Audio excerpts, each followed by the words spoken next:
Welcome to the Saucy Scribes podcast. I'm Alex, your resident book psycho. I'm Ashley, your crystal-loving cat lady. And I'm Allie, the aspiring author. Welcome to the deep dive of chapters 44 through 57 of Metal Slinger. I can't believe we're here already. Crazy. Each week, as promised, we've concocted a cocktail that best captures this stretch of chapters. Just a reminder, as always, you can find our weekly cocktail every Monday on our Instagram at Saucy Scribes Pod. Does everyone have their betrayer's twist? Yes. This cocktail was inspired by that insane twist ending in more ways than one. Not only did we get a twist with some poisoned wine in these chapters, but we chose a reverse New York sour because the reverse aspect of the cocktail mirrors exactly what chapter 56 in the story does to our minds. It turns everything upside down. Sure does. Yes. Cheers and drink responsibly. Whee! Cheers. Our Patreon is live. If you love our show, please consider subscribing to our Patreon as a first-year scribe for $5 a month and get early access to ad-free episodes and a digital booklet of all of our cocktails each book. This is a way to support our show and help us continue to bring this amazing romantasy content to life. And we're now adding something new for our first-year scribes. We've designed easy printable dust sleeves that mimic the look of vintage leather-bound books and will be included each month in our Patreon. Yay! And if you have a moment, please rate and review our podcast wherever you are listening. And before we dive in, we need to give a spoiler warning. We will be discussing the entire book and anything Rachel Schneider has said in interviews. If we reference another series spoiler, we will give a spoiler sound in the episode so you can skip ahead. And a quick heads up from your saucy scribes. The fantasy romance world is full of magic and mayhem, but it also doesn't shy away from heavy themes. That means the books we cover may include emotional trauma, violence, or mature content that could be upsetting. So consider this your cozy, but clear, blanket trigger warning. Feel free to step away if needed. Your well-being comes first, always. All right, scribes, let's get into it. Whew! All right, buckle up because it is time to break down the absolute chaos that was chapter 44 through 57. Ugh. Yeah. Chaos. We're talking betrayals, reveals, power shifts, and the twist that flipped everything we thought we knew on its head. If you thought you had the story figured out, think again. So grab your betrayer's twist because just like the cocktail, this summary is layered, a little bit bitter, and completely upside down. Let's dive in. We kick off with Jovi arriving in Kenta's capital to a less than thrilling reception. Acker wants to parade his girl around like it's prom night, and the city responds with dump pig's blood on her energy. But don't worry, because Acker knew his people were superstitious of Jovi and did it anyway. Yay, Acker. At the castle, we meet King Edmund, and we aren't totally sure how we feel about him. Acker abandons her to face his father alone, and Jovi kneels long after everyone else has risen. Either she's being oddly polite in an awkward circumstance, or she's being influenced. For those who can't see, I'm raising my eyebrows. Jovi takes a gloriously bitter bubble bath, we love a girl who loves self-care, and gets her first real castle experience, including everyone being scared of her and Beau being the only one brave enough to deliver her butter-infused underwear. We discover mind-walking, and Jovi shows up to the dinner she didn't want to attend and proceeds to rightfully accuse Acker for throwing her to the wolves. He apologizes and they start blatantly flirting because the girl's half naked and he is starved. But come, Jovi, let's get back to your body before you do something stupid like fall in love with your match. That night, Acker starts sleeping in Jovi's room, but it's not what you think. They talk, they touch, and spend the night giving PG makeout sessions. The next day, we meet Greta, mom of the year, book hoarder, and definitely who I would be in this story. She shows Jovi all about the library and starts indulging in Jovi's research requests. Yes. Yes. After another argument, this time about Acker hiding the fact that the Princess of Strau is in the castle, Jovi and Acker abruptly let it go and head into the city to meet his friends, Wells and Olivia. There, they learn something game-changing. Wells and Olivia are bonded despite neither of them being heirs or having magic. They also discover that Jovi's mind-walking episodes are caused by her resistance to the bond, and that these episodes will only worsen the more she fights it. Jovi confronts Acker about his lack of sharing of information and makes him promise not to keep anything else from her. Ironic. We then get a super fun, banterful session of training between Hallis, Acker, and Jovi, showing us that Acker cannot truly harm her because of the blood bond. And because Jovi's soul knows better than her mind, we get another mind walking, but this time Jovi is awake. And Acker ends up fucking her with a whiskey glass in front of a room full of men. I am deceased. Crazy. Once she's back in her body, Jovi finally admits she's in love with Acker, and they bangity bang. Jovi goes from virgin to sex goddess in just a few chapters, and we love that for her. The mind-walking match bond saga continues, and Jovi and Acker keep mind-making out all over the castle, including one feral library wall scene that probably is every romantasy reader's fantasy. Jovi mind-walks again, sparring with Hallis in the training yard and realizing her body still feels the strain, hinting that the bond has real-world consequences. Once again, back in the library, Greta has found a book about the heirs, but the real bomb is a portrait of Acker's mother, Grenadine. What? Yep. Jovi starts spiraling and needs to tell Acker immediately. She rushes to find him via mind walking, but overhears him meeting with his father, who demands he marry the Princess of Strow and keep Jovi as a consort, aka side piece whore. When Acker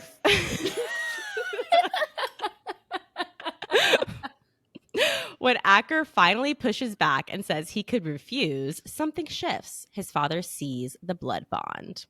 Watching it all, Jovi realizes Acker won't truly defy his father. Her heart cracks, and she decides she truly can't include him in her endgame, and the betrayal begins. Jovi prepares for a performative dinner meant to honor her return, though everyone, including her, knows it's a hollow gesture, especially with Acker's engagement still intact.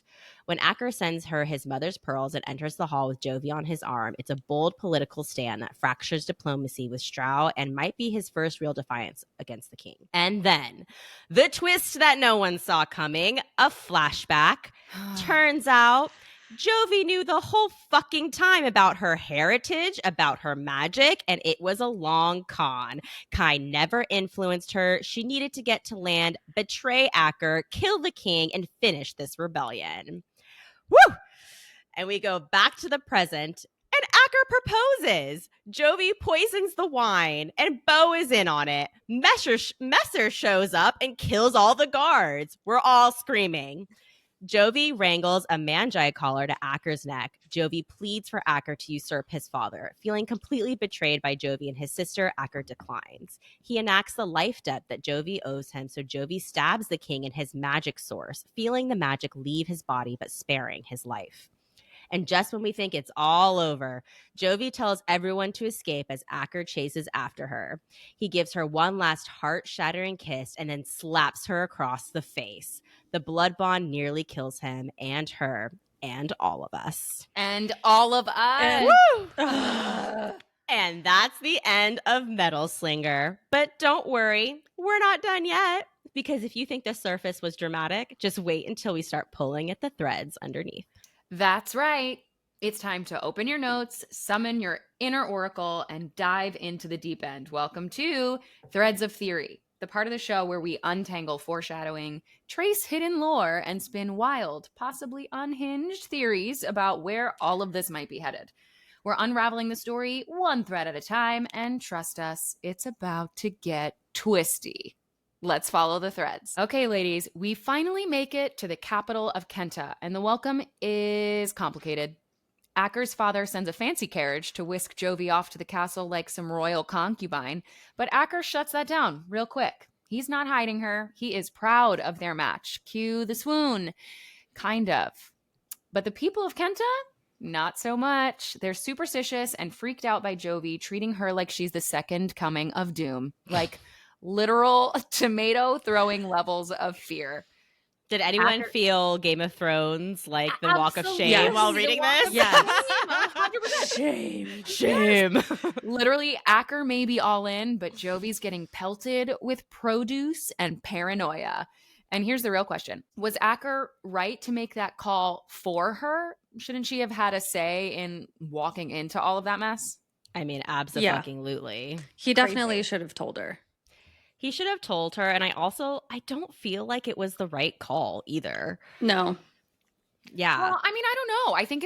I think it would have been worth the conversation because clearly he's like, I am royalty and I am not ashamed. I am not scared. So I'm going to parade you because I'm proud. I'm proud to be your match and, you know, like fuck what they say. But also for someone who is of a political mind, it's very interesting that this was the route that was chosen. It was very not political. Yeah, like exactly. to me, this wasn't the moment. No. Like he should have done this moment after he broke up with the Princess of Stroud. Because if I Correct. was a, village person or whatever, I'd be like, isn't he engaged? That's Right, kind of exactly. shitty. Oof. And they aren't sure they are. And that's why it's like, here's a tomato. Yeah. And on top of the fact that they are terrified of her. Yeah. Like, Yeah. it just was a weird move. And I feel like Yeah. if he talked it out with her, it could have gone better. I think At least even like informed her Yes, that there was the or potential. given her some agency in this moment too. Right. Because Yeah. Hallis knew it was going to happen too. It wasn't like this secret. Yeah. Interesting. Okay. Yeah. Let's chat about that because we finally reached the castle and surprise, surprise, it's time to meet the king. Right off your journey, Acker's dad, King Edmund, and he shows up in all of his royal glory. And wow, do we learn a lot about Acker in this moment? Yeah. I mean, it's like the little puzzle pieces that make Acker him start really clicking into place, especially when you realize why Jovi probably didn't spill her guts about her plans to him later on. And then we get this gem from Jovi herself. Quote, Acker appears more boyish than I've ever seen him before. Boyish? Interesting. Interesting. Not the image you typically get when you think of like a royal heir, right? More But- the image of someone who is dying for their father's approval. Mm-hmm. Oh boy. Oh boy, indeed. Yep. And his cheeks go pink whenever his dad looks at him. So he's blushing and that's a vibe, but it's not a good one. And just so much for that fearless leader, I guess. He can't even handle his dad's side eye without getting like blushy.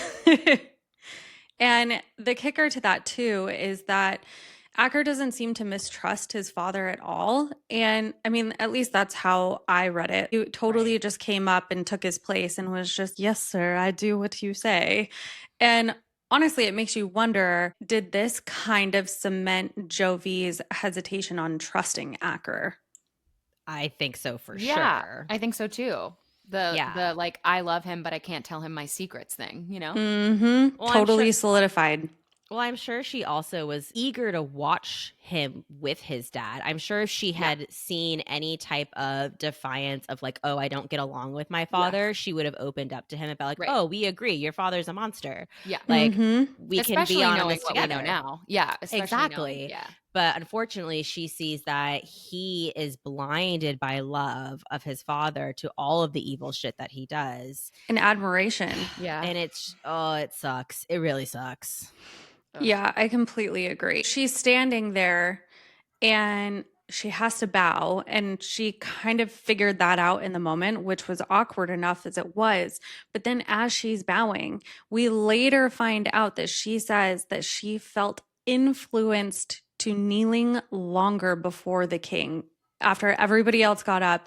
And it just feels so icky. I mean, it's definitely icky. And he's Yeah. not supposed to have the power of influence. Nope. Question mark. Question mark? Yeah, that's such an interesting little seed / cosmic breadcrumb, maybe. Ooh, it is a cosmic breadcrumb. Oh, and I don't know about you, but something definitely doesn't feel right there. So yeah, let's just say this scene was giving me all kinds of trust issues. Yeah. Leading into the next one. And once Jovi finally is escorted to her rooms, she takes note of the castle and how opulent and grotesque it all is. The Alaha basically live in shanties, and the Kenta Palace alone is bigger than all of Alaha. Yeah, say that one more time. Yes, the Kenta Palace alone is bigger than all of Alaha. It reminds her of her real purpose here, and she even thinks to herself that she has no room for pity.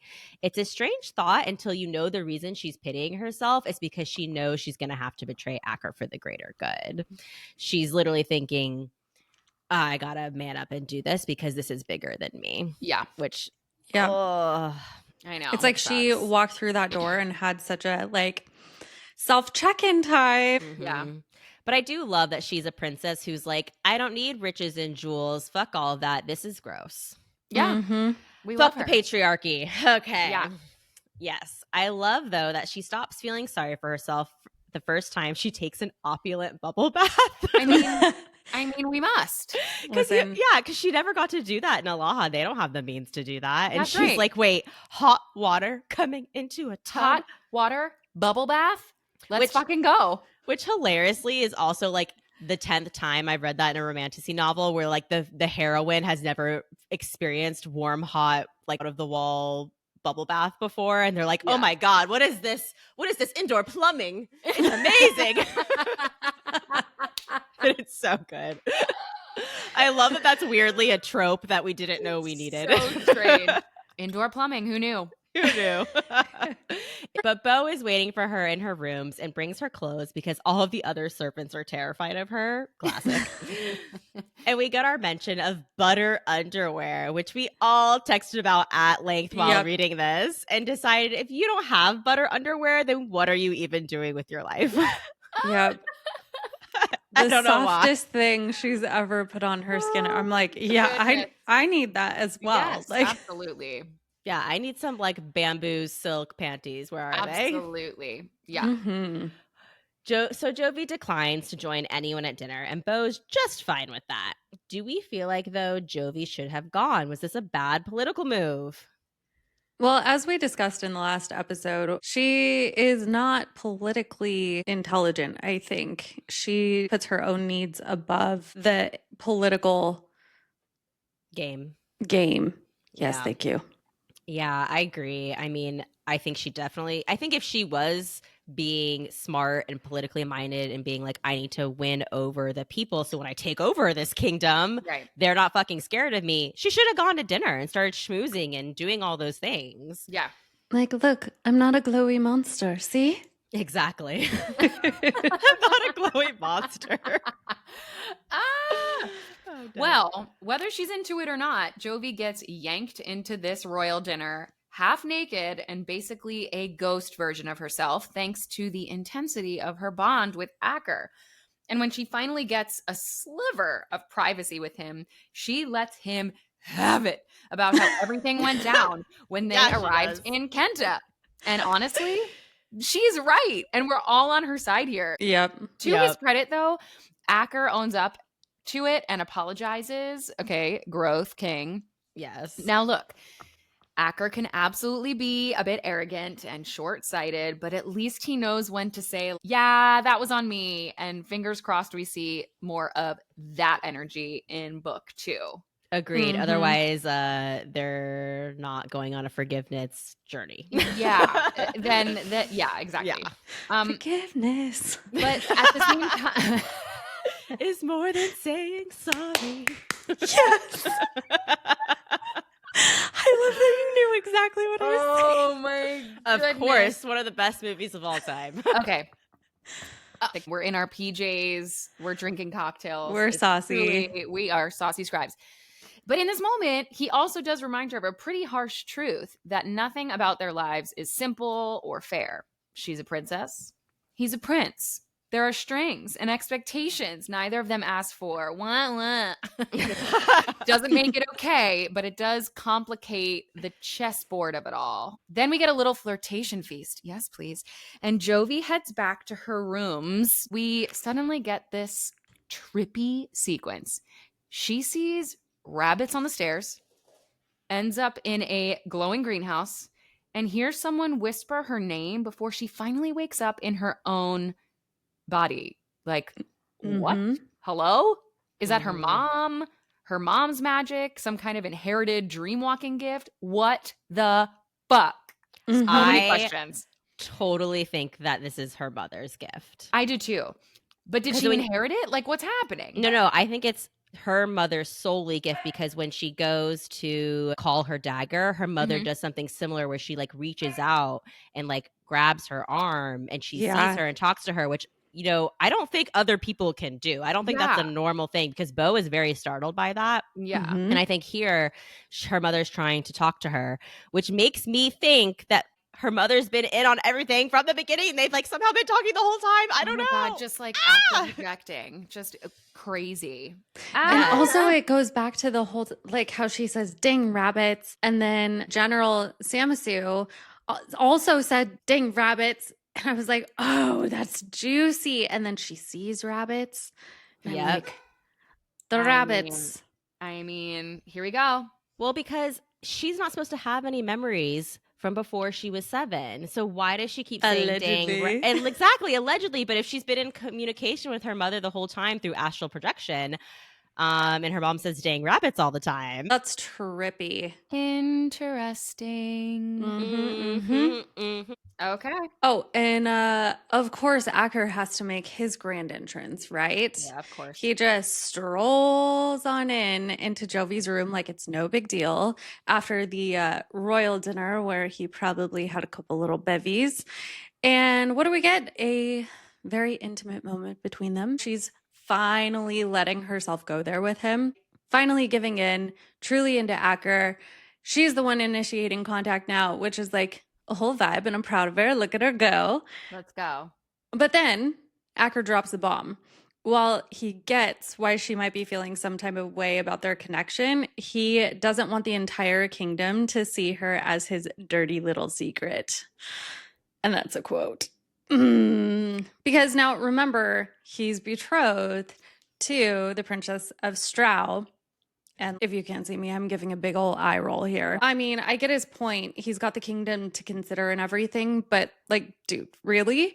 You're seriously going to parade her through the streets right off the bat, knowing it's going to blow up politically, play with fire, and just like, she's basically a marshmallow walking up to a campfire. And he's just like, here you go.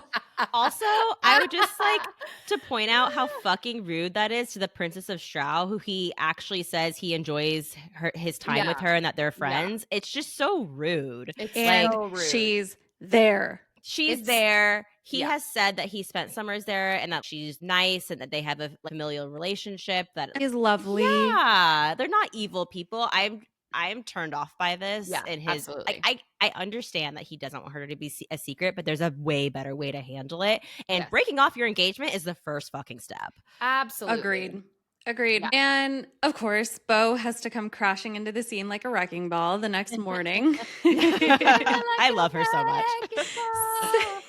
Yes, Ashley. There's so many references today. I love it. She full on barges into Jovi's room, all worried about how the kingdom is going to react to her and Acker. And now we really know why she's up and in all of Jovi's business, because Bo knows Jovi is going to betray Acker. Ugh. Oof. And guess what? Falling in love with him, that's going to make the betrayal all the more painful. Tearing a band-aid off a wound that was never meant to heal, I guess. Yikes. Just- ouch. Yeah. Ouch. Ouch. Ouch. Ouch. But then we get to meet Greta. And I stan Greta. Yeah, we stand She's- Greta. I want to be Greta when I grow up. Yeah. Yeah. She is the smartest, most amazing, like nerd mom ever. Who's also like, I got a secret stash of porn in the corner. Yeah, she's Oh like, my oh, what are God. you looking for? I also think she has cats, just saying. oh, definitely has She cats. definitely has cats. Yeah, she's a cat lady. And I feel like they're like those like Bengal cats to where they're like absolutely. the fancy cats. Yes, magical Fancy cats. cats. I want to Yeah. be besties with her. Yeah.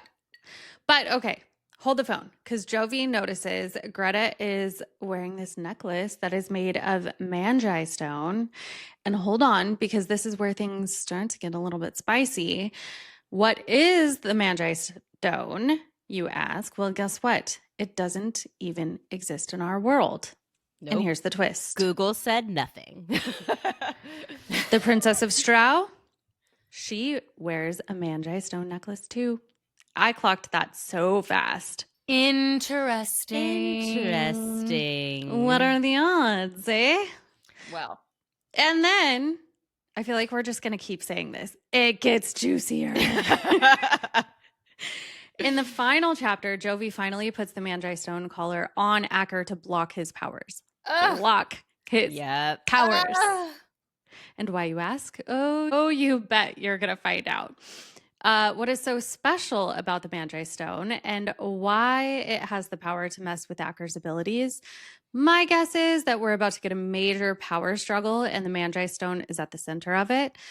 Gotta love that they're weaving all these little threads together, but damn, I need some answers.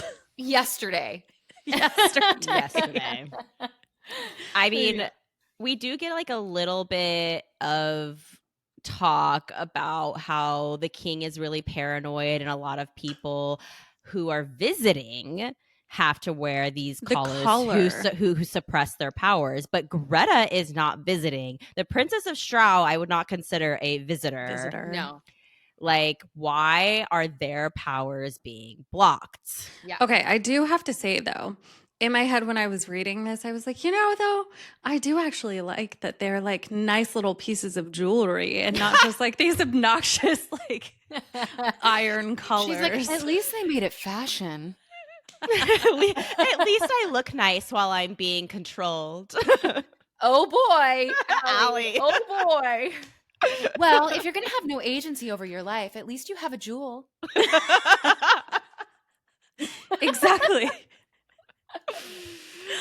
Oh my God. But which also begs the question though of if Greta's wearing this stone, how is she seeing the future?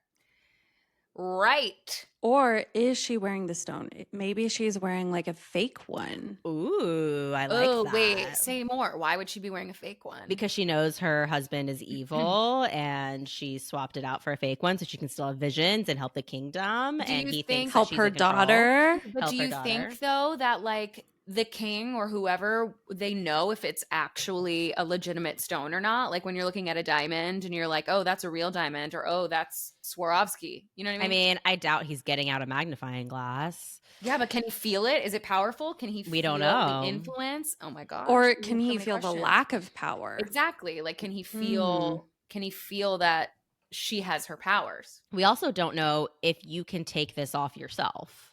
Like, Right.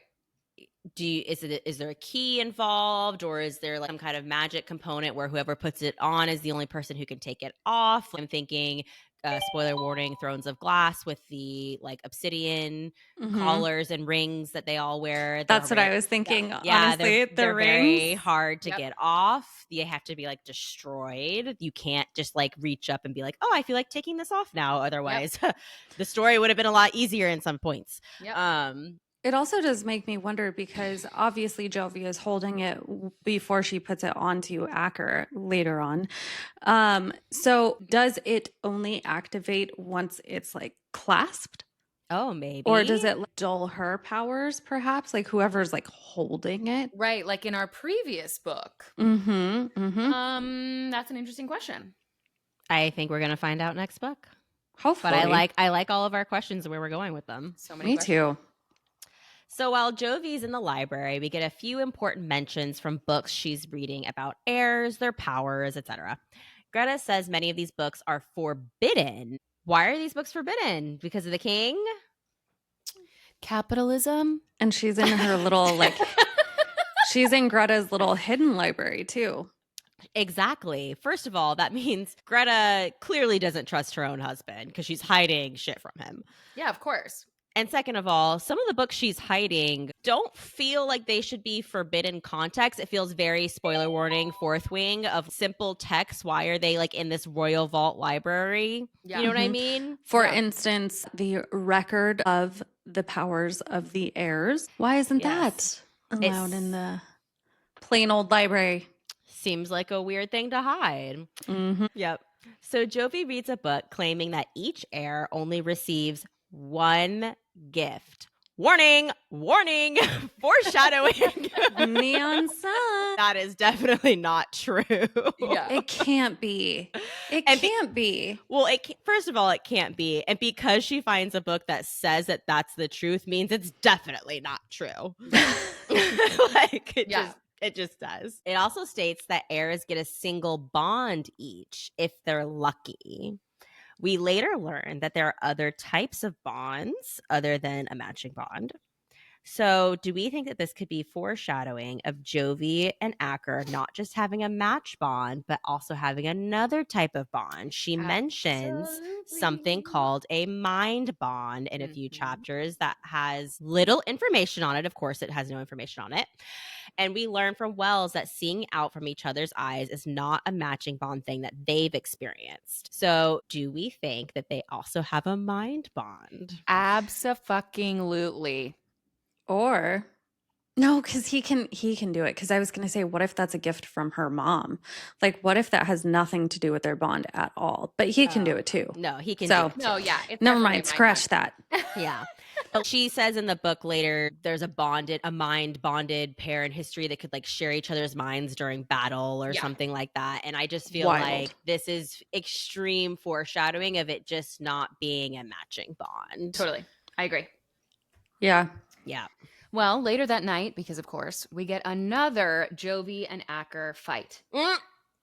Of course we do. This round, surprise, surprise, is about him hiding something again. Shocker. Again. This time, the fact that the Princess of Strow is literally staying in the castle. Love that for them. Ugh. But instead of actually working it out, they just drop it and they go frolic into the city to meet Acker's friends, Wells and Olivia. Yeah, that part was super weird to me that she's just kind of like, I'm going to drop this because I want to go meet your friends. And then they never come back to it. Well, she was like, I can tell this is very important to him and he wouldn't have set up this. So, date night. Yeah, another fucking lie. Let's go on a date. Yeah. Okay. Mm-hmm. But this is when it gets even more interesting. We find out that neither Wells nor Olivia is an heir, and neither has magic, but they're matched, which just blows a giant gaping hole into everything we thought we knew about how magic and matches were supposed to work. Is this whole belief system a lie? Is it a cover up by the king? Something sketchy is going on. I definitely think it's like rumors, and it's exactly like spoilers, Fourth Wing. Whoever writes the history books is what people learn, right? Yeah, whoever wrote the Bible. I mean, here we are. It's Right. it's the same shit. And I think he's written a narrative to make heirs holier than thou, put up on a pedestal. And this is one of those things that they've all been told that only heirs can have matches, and it's definitely not true. Yeah, fake news. Well, the Wells and Olivia story is so sad too because her family disowned her. She was a member of the court. Right. And like their family was. Yes. And they disowned her when she didn't awaken. Yeah. That's even more heartbreaking. Poor girl. I know. It's very messer. Then we find out the real reason Jovi keeps getting magically yanked into Acker's world like it's sleepwalking on steroids. It's because she keeps resisting the bond. And the more that she fights it, the worse it's going to get. Woof. Crazy. Honestly, real good she went to this dinner. She did learn a lot. She learned a lot. And I feel like if Acker were to be the one to tell her this, she'd probably be like, I don't believe you. At this point, he's lied so many times. Rachel Schneider, so good. Yeah, so she knows what she's doing, that Rach. And Jovi, to her credit, lays down some very fair boundaries. She tells Acker she's struggling to trust someone who's constantly keeping secrets from her. Okay. She makes him promise no more lies. How does she do this and sleep at night? The hypocrisy is thick AF because she's keeping a massive fucking secret from him too. And you can see her feel it. Like The Her downfall heart- of an empire is Yeah. what she's keeping Right, yeah. secret. I mean, Casual. and a massive betrayal, but like you can feel it, that like her heart actually caves in a little bit, but like girl, the Mhm. manipulation, it's giving low-key villain origin story. I'm not saying that she's evil, but I'm She thinks she also is. not saying that she's giving evil right now, you know what I mean? I mean, she does say it in the final chapter. She's like, you never stop to consider that I'm the bad guy. Yeah. Mhm. Yeah. Woo! I don't think she is, even though she sees I don't think herself so. that way. Yeah, maybe she's the bad guy in this chapter, but not in In the book. Edmund's story. Oh, Well, but he's the bad. Fuck off. Well, okay. So remember when Jovi was being first brought into the city and she gets like those tomatoes thrown at her and everything. And then so Bo is like, oh my God, I have to go take care of some stuff. And then she's like, well, whatever happened to those people? And she was like, oh, you'll find out. And so here we go. So Jovi finally sees what happened to those people.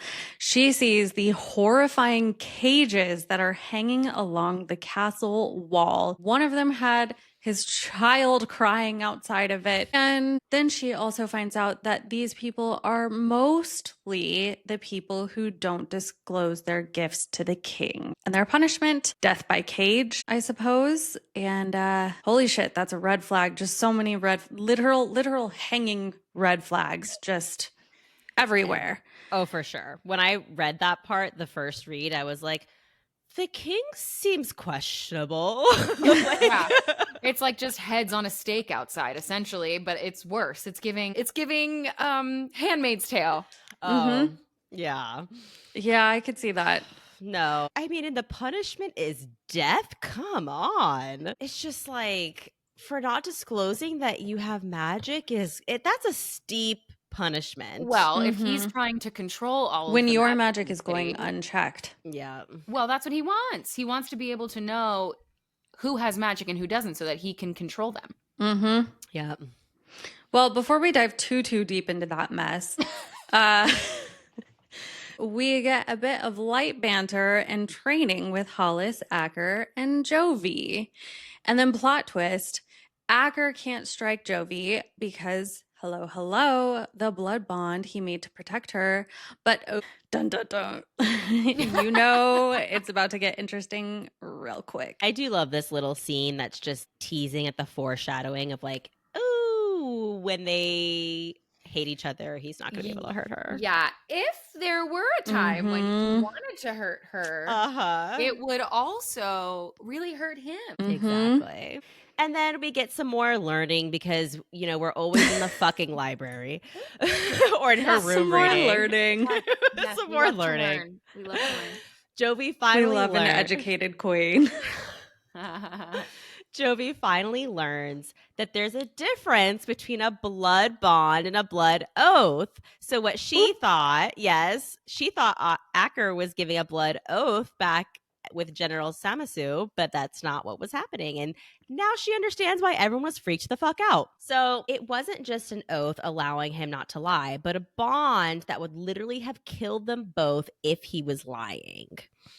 And remember, he said, I love her.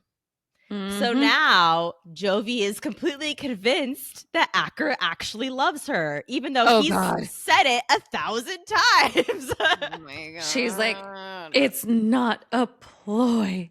Oh it's boy. not pretend. This is dragons and daddy issues. Yes. Dragons and daddy issues. Which, in her defense, she has so many plot lines and things going on, so many betrayals she's working up. Yeah. He can't trust her. She can't trust him. Yeah. So to get this confirmation that what he's saying is in no way a lie, I do kind of get it. Because I get it she's too. betraying him. She doesn't know if he's betraying her. So and that's the thing. It's like projection in a way, even in our lives, right? Like I remember someone told me that if your significant other accuses you of cheating, they're probably cheating. It's kind of that thing where it's like, because she's lying to him, she knows that she can't believe what she's saying to him. So therefore she's unable to really like grasp the fact that maybe what he is saying to her is true. Sure. It's like mirroring of it all, which makes sense. And he does keep things from her all the time. So Yeah. So it's you just know. like, cherry on top. lie by omission. Yeah. When I read this, I was like, holy cow, I bet you she is so grateful that it doesn't apply both ways. Seriously. She's like, we would have both been dead on the spot. Seriously. Insane. And of course, because she so badly actually wants to be with Acker after this revelation, her mind, body spirits away straight to where Acker is. Oh. And we get an insanely hot interaction with a whiskey glass, y'all. Insane. Yeah. Insane. Men, husbands, take notes. Yes. When It's you're- all about the foreplay, you guys. When you're sitting on the couch after Yeah. a long day at work with your glass of whiskey, Yes. think about doing something else with that glass. a little something something. Okay. But then but then she gets stuck outside her body and is like, whoops, this is a disaster. And she's right. She is right. So, okay, once she snaps back into her body, middle of the night, totally disoriented, she finds Bo asleep in her bed, which is honestly iconic. BFFs. She wakes her up, yes, and is like, "Can you take me to Acker's quarters?" And Bo, gagging the entire time, I love it so agrees. much. Yes. But let's be real.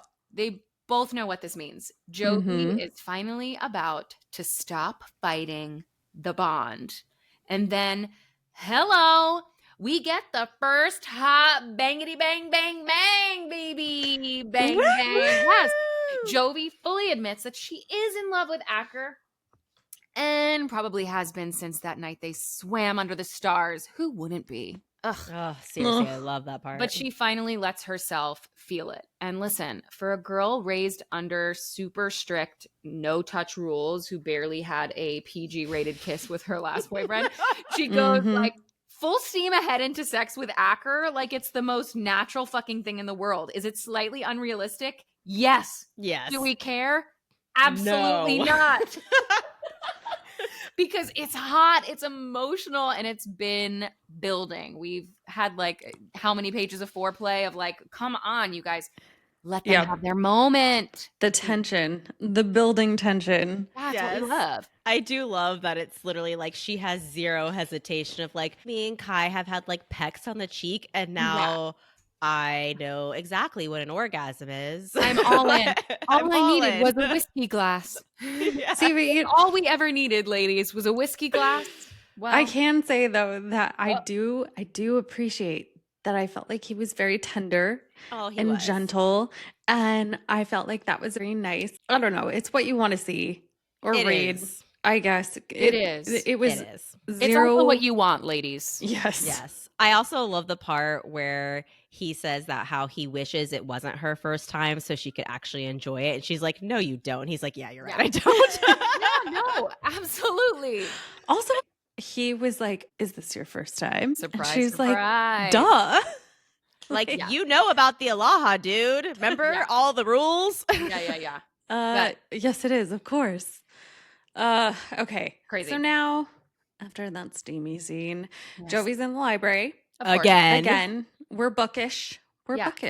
Yeah. We're doing some light research on Hearthstone, which, by the way, is basically her sneaky way of looking up how to kill the king. Dun, dun, dun. Classic. But then Acker pulls a little mind walk of his own. Yeah, he does. That's right. A reciprocal mind walk. He's in her head while she's physically present. It's giving deep connection vibes. And of course, the obligatory steamy library moment. They definitely get a little bit too cozy against Greta's secret library wall. Is that a thing? Can you get too cozy against the library wall? I think not. No. And we were here for it. Obviously. It was hot. Yes. And later, Jovi has to come clean to Greta. I love this part. And she apologizes, and Greta is basically like, girl, you're about to make promises you can't keep. When she's like, it won't happen again. And she's like, okay. Girl, Greta literally knows the future and she knows it's going to happen again. So I am Obsessed. dying to know how this whole prophecy thing works and what else Greta might be seeing aside from sneaky Aren't we sex. all? Yeah. I know. Wouldn't it be fun if Greta and Grenadine were friends? I feel like they are. I think They've so too. got to I be. feel like they are. They have to Well, be. Maybe not, actually. I take that back completely. I mean, I just think it's a great plot point. Technically, wouldn't that be because that's Acker's mom Yeah. and the consort? And the consort being friends. And I also don't know if Greta was around when Acker's mom was alive. Because, Who knows? yeah. Who I knows? don't know. Well, quote unquote alive. Right. Well, and on that note, then Greta reveals that she was once in love with the king, and that's kind of a plot twist. And then she drops this little nugget of wisdom, quote, "Every gain of wealth and power comes at a cost. It chips away at your soul a little each time." And she feels so heartbroken. You can just read how sad she is. And even Jovi is like, ooh, I see that I should not press that one any further. And so she doesn't. And don't forget that she knows that Jovi is about to betray Acker and gain some serious power in the process. It's definitely a warning. Oh yeah, For I think sure. that's the whole point of it. I think the Yeah. whole point is a warning. Yeah. A warning, Yeah. but also it makes me wonder if the theory we talked about last episode, where is the king really the king still? Is someone impersonating him? Whoa. Like, Is that the Is change? it a shapeshifter? Yeah. Is it a shapeshifter? Y'all. Alex, the shapeshifter theory is Yeah, the quite something. shapeshifter theory is definitely a real good one. Yeah. Yeah. All right. Anyway, I'm on the edge of my seat and I still need more answers. Absolutely. Yep. But then we get Jovi's perspective of mind walking while actively awake. She finds Acker in the training yard with Hallis, and she trains with Hallis even though he can only see her based upon the armor Acker's laid upon her. This is so wild. It's like It's So wild. I wild. love it. It's giving Harry Potter cloak. It is. And we learn that she's less spirit and more just like invisible. Yeah. Mhm. Yeah. And after their match, she's winded and sore, showing Jovi and us as the reader that whatever happens to her in the state affects her physically as if she is actually there. And I feel like this is going to be so important in book 2. I agree. Yeah. I agree. Yeah. She then visits the kitchens and goes on a lengthy tirade about how you hear all about a kingdom through kitchen gossip, which is correct. absolutely Yes. true. Correct. Yes. Yes.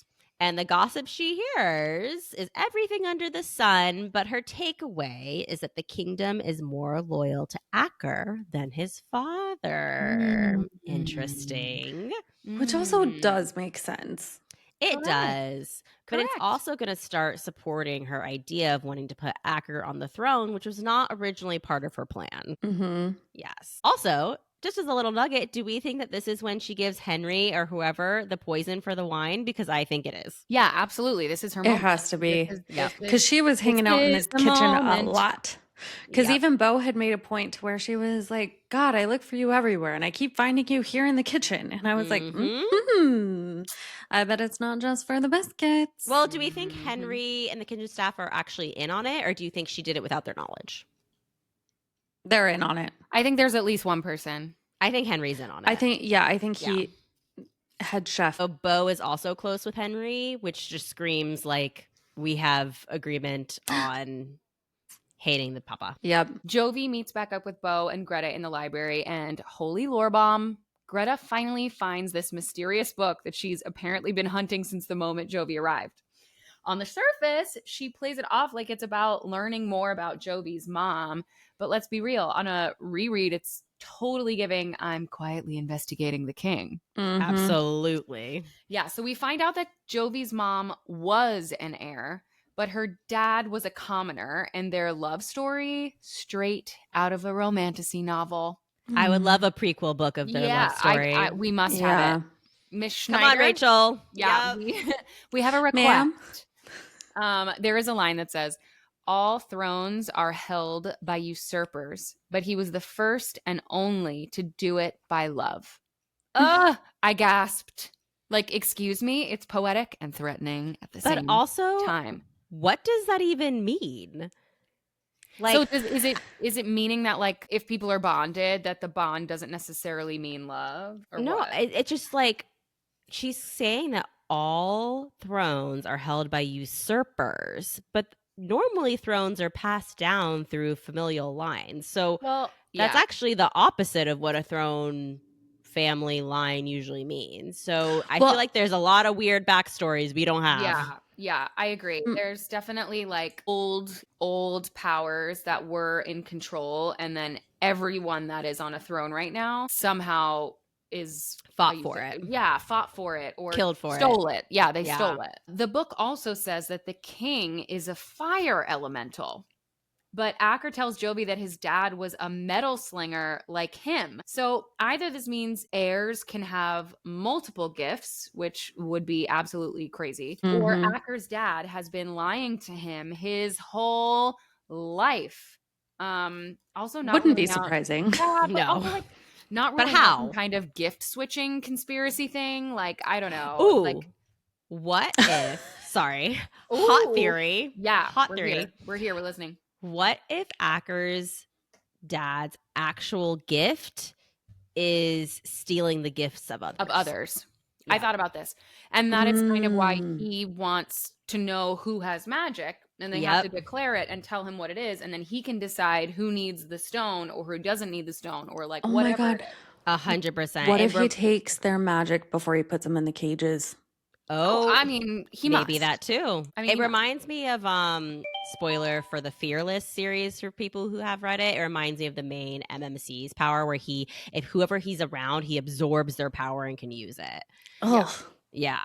And No, it that's makes a lot his of sense. power. But if no one's around who doesn't have any powers, he has no powers. So it's also very dependent on other people, which is why Acker's father could be very controlling. Yeah, makes sense. Hmm. And why That Acker, because also, how would Acker think his dad's a metal slinger? Like, he would have had to have actually slung metal at some point for that to be in Right. Acker's In mind.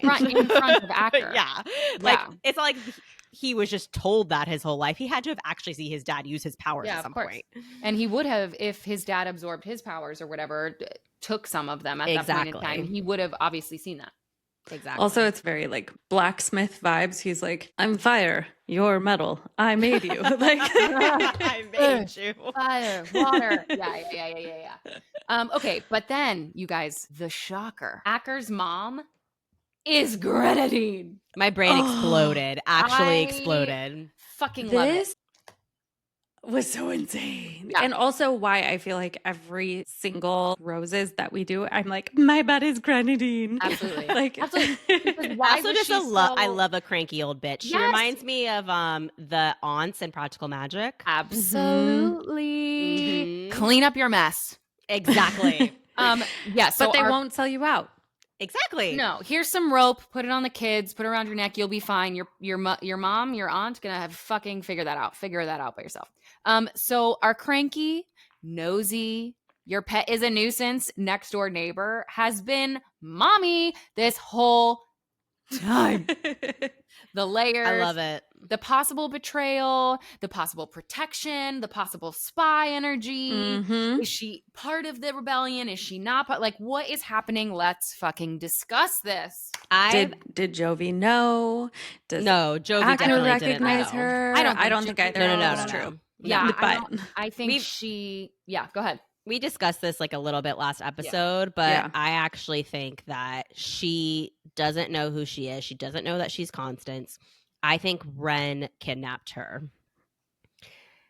And he's just on a kidnapping rampage. And she's not living in Alaha by her own means, because that one line at the end of the story where they say revealing the truth about Acker's mom might hurt us, which means to me, so who's us? The Alaha, the rebellion. Why would that hurt them? Because they did something wrong.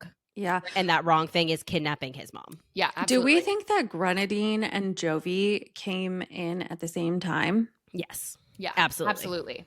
Absolutely. There's no doubt in my mind. No, No doubt in my me mind. either. Wait, actually, we're wrong. We're totally wrong.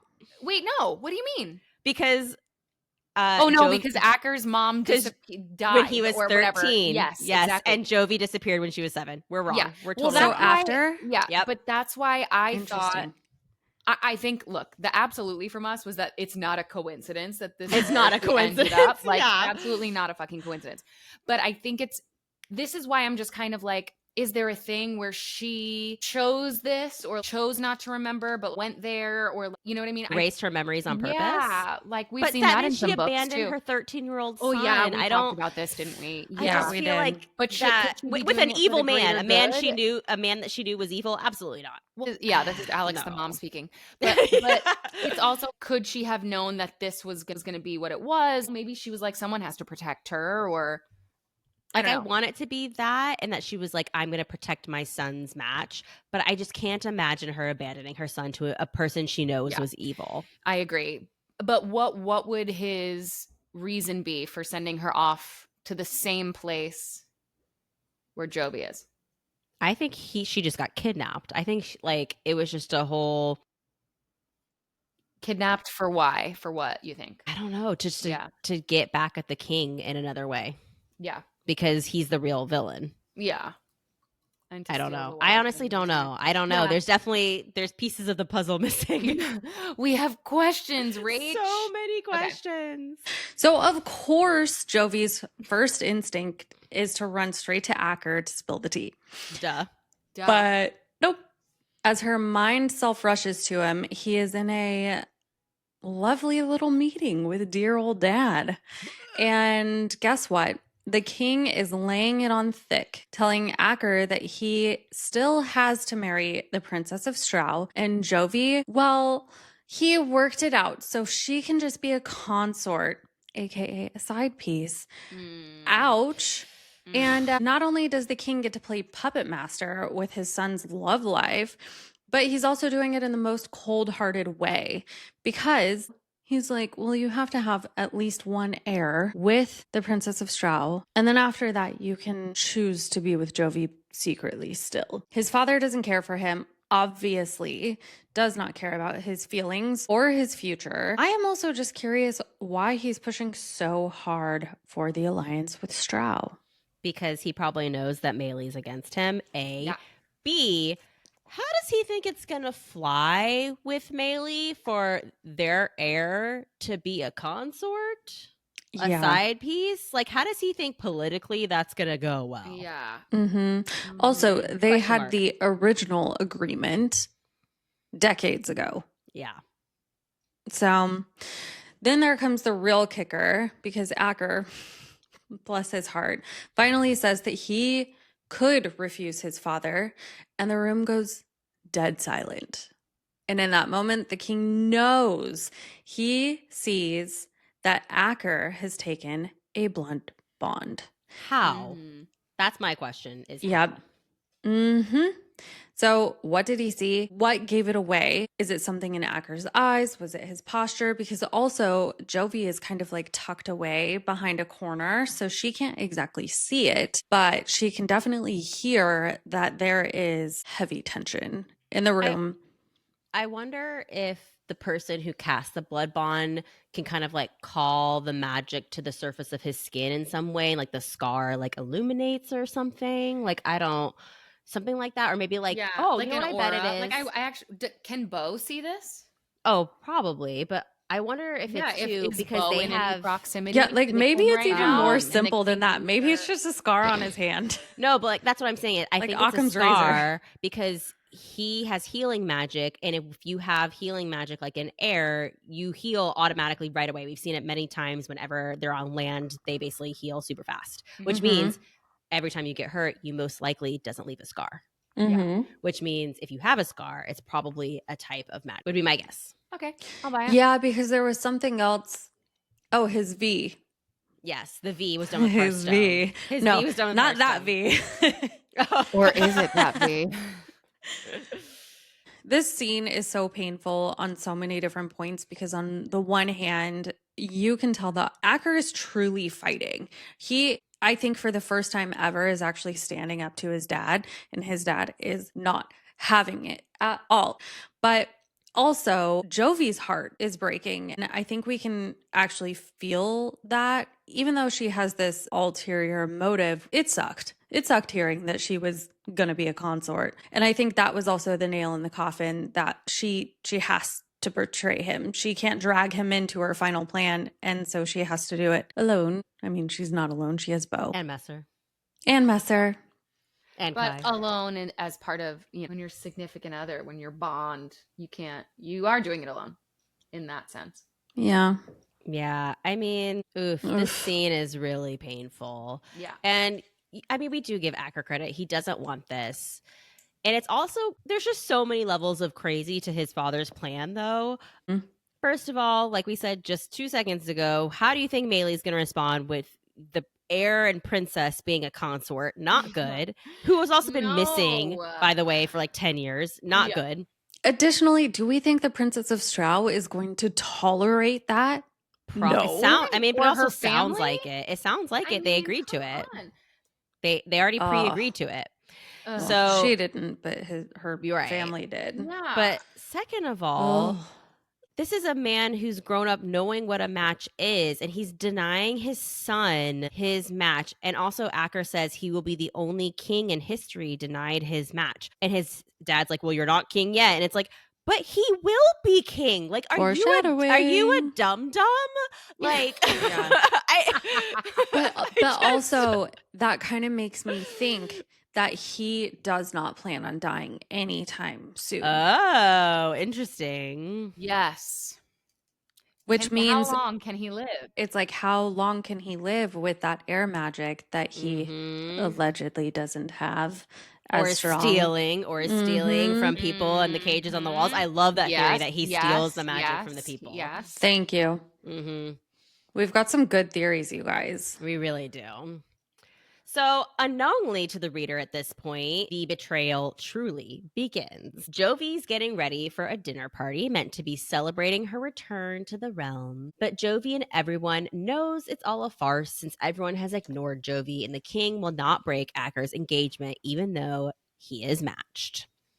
Acker sends Hallis to give Jovi his mother's pearls before the party. This is such a small, weird detail, though. And I feel like this is going to be significant later. Yeah, I think because Jovi is obviously going to run into grenadines again one day. Yes. Do we think these pearls are going to trigger Grenadine's memory? Or is it going to be like a thing where she recognizes that her son gave them to this girl? Like, what do we think? Interesting. Also, just before they left, I was like, oh my God, this is such a test. It's such a test. Because she didn't tell him that she knew that. And so she was like, let's see what he does with me knowing this information. And when he walks in with her, I'm like, he did it.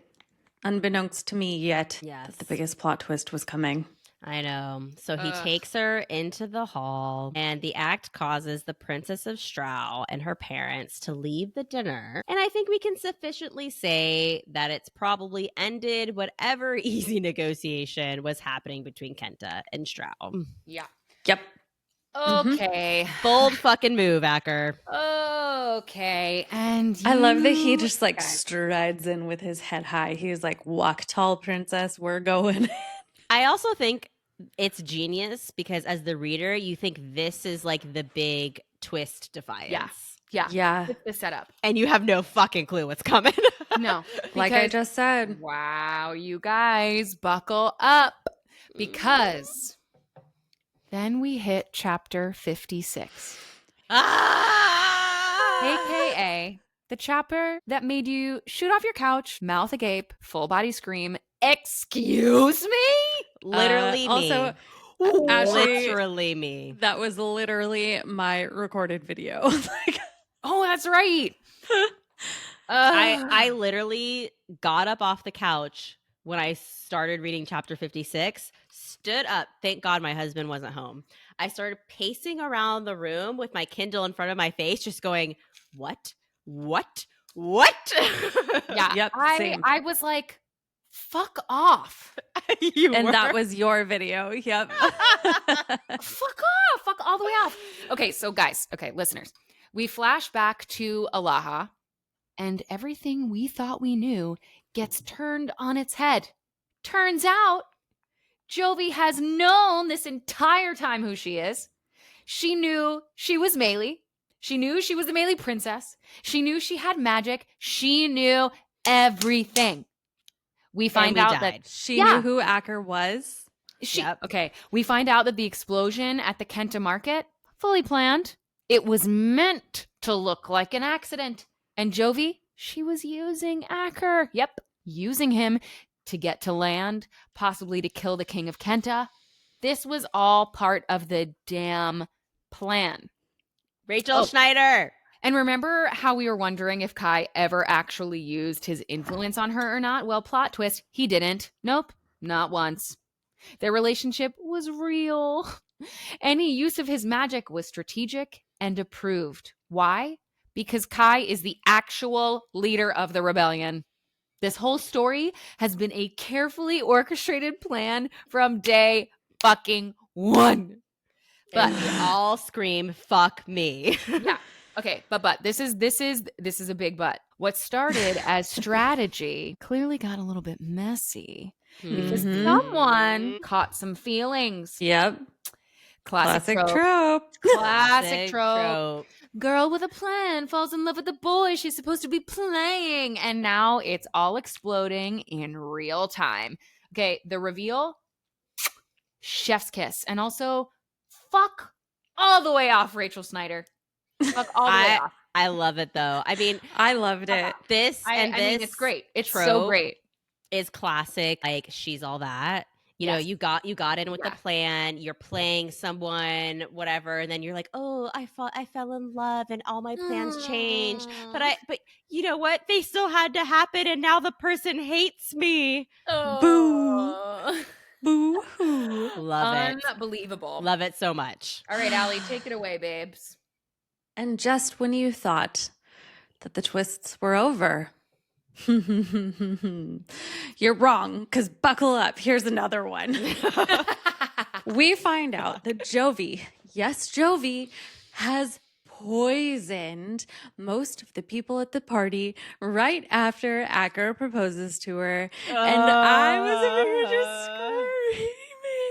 I mean, when you think that she's going to let her heart lead the way, and then boom, she flips the script and takes a dark ass turn. She sure does. Oh, and just as Bo and maybe her mom had predicted, Jovi and Acker's hearts crash and burn in the most epic fashion. It's like watching a romance movie, but with a tragic twist that you didn't see coming. And then Jovi goes full on boss mode and slaps a Manjai stone collar around Acker's neck while Bo is holding him down with her badass little whip thing. That's right. Say it again. Bo. That was a twist I truly did not. I didn't see any of the twists coming, but when Bo was the one also betraying him, I was like, holy fucking shit, what is happening? Yeah. Yep. We see you, Jovi. You're making bold moves. And just when we thought things couldn't get more intense than your match bond lover killing half the room and also your sister pinning you down, we hear the marching of guards. And surprise. Yep. Guess who infiltrated the ranks? None other than Messer. Hot diggity damn. That sneaky, long-lost character. I had been wondering where the hell he was and why it was taking him so dang long to show up. But now he's there killing Kenta guards like it's absolutely nothing with zero effort. That man was on a mission and Messer is getting messy. Messy Messer. He's not the head of the Alaha Guard for nothing. Nope, he is skilled, he is talented, he is strategic. And then Jovi, desperate, pleads with Acker to usurp his father and take the throne. Yeah.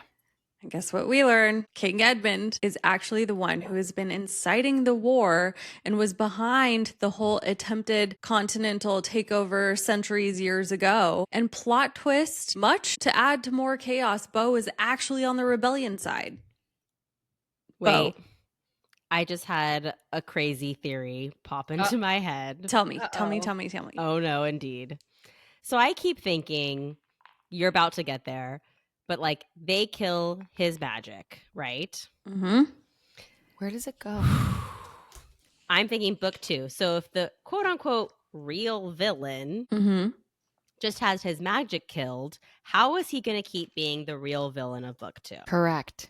Where does the magic go? What if they're actually in the wrong? What if Ren is actually the one who is truly orchestrating all of this and Acker is actually the one who is right? Oh. Fuck off. Fuck off. Keep By the way, all the way off. everybody, by the way, we have already read this book. We read it all the way through. And we've pretty much done a reread to do this podcast. And we're sitting here in live time with you, just having this revelation, which is so crazy. That's an insane thread. Because, like, think about it. Where is the story going from here? I keep thinking, like, no, you're so right. His magic dies. Who's going to be the real villain at the end of the day? Think about maybe it. he sent Grenadine away to save her. Or he sent, you know what I mean? And he's protecting Greta with the Magi Stone. Maybe all, like, because we all know everyone's not all good. Everyone's not all evil. What if the whole thing with him hanging people on the wall and being controlling whatever is a red herring, convincing the reader that he's the villain when really Ren is actually the villain? I buy this. I have another thought. You know what? I buy this. You guys, what if Beau is the bad guy? What? How is Beau the bad guy? Explain. Is she playing both sides? Yeah. Is she so spy? she hates her father. Right, because sees an opportunity. Yeah, okay. And if someone was influencing Jovi to stay down, who was in the room? Oh. If it wasn't Edmund, who was forcing her down? Because we also kind of discussed about how Edmund supposedly doesn't have the power of influence. So who could that have been? Because if he has fire and metal, let's just say 2 is a lot of gifts. Yeah. Right. But his daughter could have 2 gifts if he has 2 gifts. Yeah. Mm-hmm. Mm-hmm. Oh my God. I hate it, but I don't hate it. I hate it, but I love it. Whew. Okay. It's so twisty. It's so continue. Okay. And then we'll keep spiraling. Yeah. Okay. So now here's the real kicker, because Beau and Jovi share a look, and the tension behind that look. They say, quote, revealing the truth about his mother may hurt us in the end if he doesn't concede. And I was sitting there like, wait, what? We kind of discussed this a little bit earlier, but like, what does that mean? What truth about his mother are they talking about? And why would it hurt him or them if he doesn't concede? So many questions. We have very little time. And oh my God, we are diving into some very, very, very dark family secrets. And I need answers like yesterday.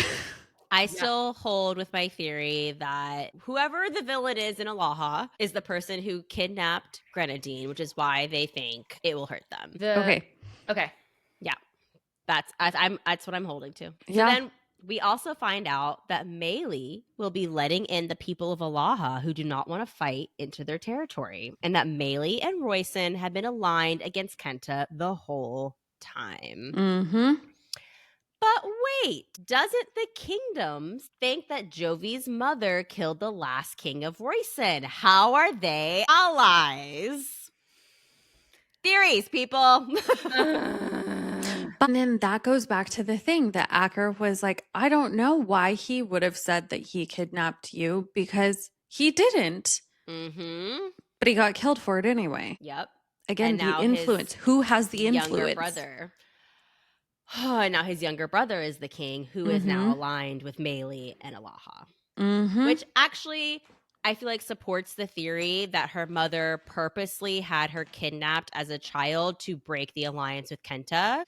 and that they've been secretly protecting her and Alaha this whole time. And then she goes and joins a rebel group. Right. And that the original king of Royson was aligned with Kenta, and that's why they killed him.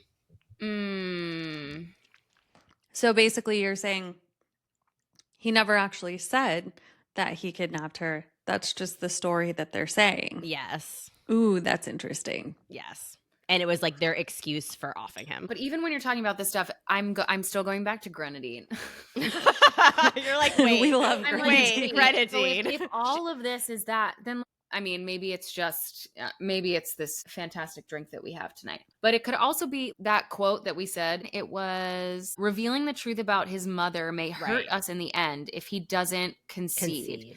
Right? So there could be a theory that her death was just a political choice. And maybe the thing that we were talking about earlier about like, why would she ever choose to leave her son? Mm-hmm. Acker finding out that she abandoned him willingly or even like helped Jovi when he was suffering under his father, like his loyalty to the rebellion could potentially stop when I think the goal is for him to join. That's a fair point. Right? Yeah. That could 100% like unravel secrets that the rebellion is like has been trying really hard to bury. That's a fair point. Rachel, what's on the plot cards? I What's on the plot All right, cards? we're getting so far off. I don't know. Okay. All right. Focus. We're almost to the end. We're almost there. Okay. Jovi is offering the crown to Acker. Do we think this was always her plan, or did the plan change along the way when she fell in love with him? I mean, yes. Yeah. I think it definitely think so. did. I think so I don't too. think she. am curious what her original plan was. I think she thought it was going to be pretty cut and dry. But like originally, before she knew Acker was a good-hearted person to take over, when she killed the King of Kenta, who did she think was going to fill that role? Maybe her plan was just to get to land, and then her magic would awaken and she would figure it out from there.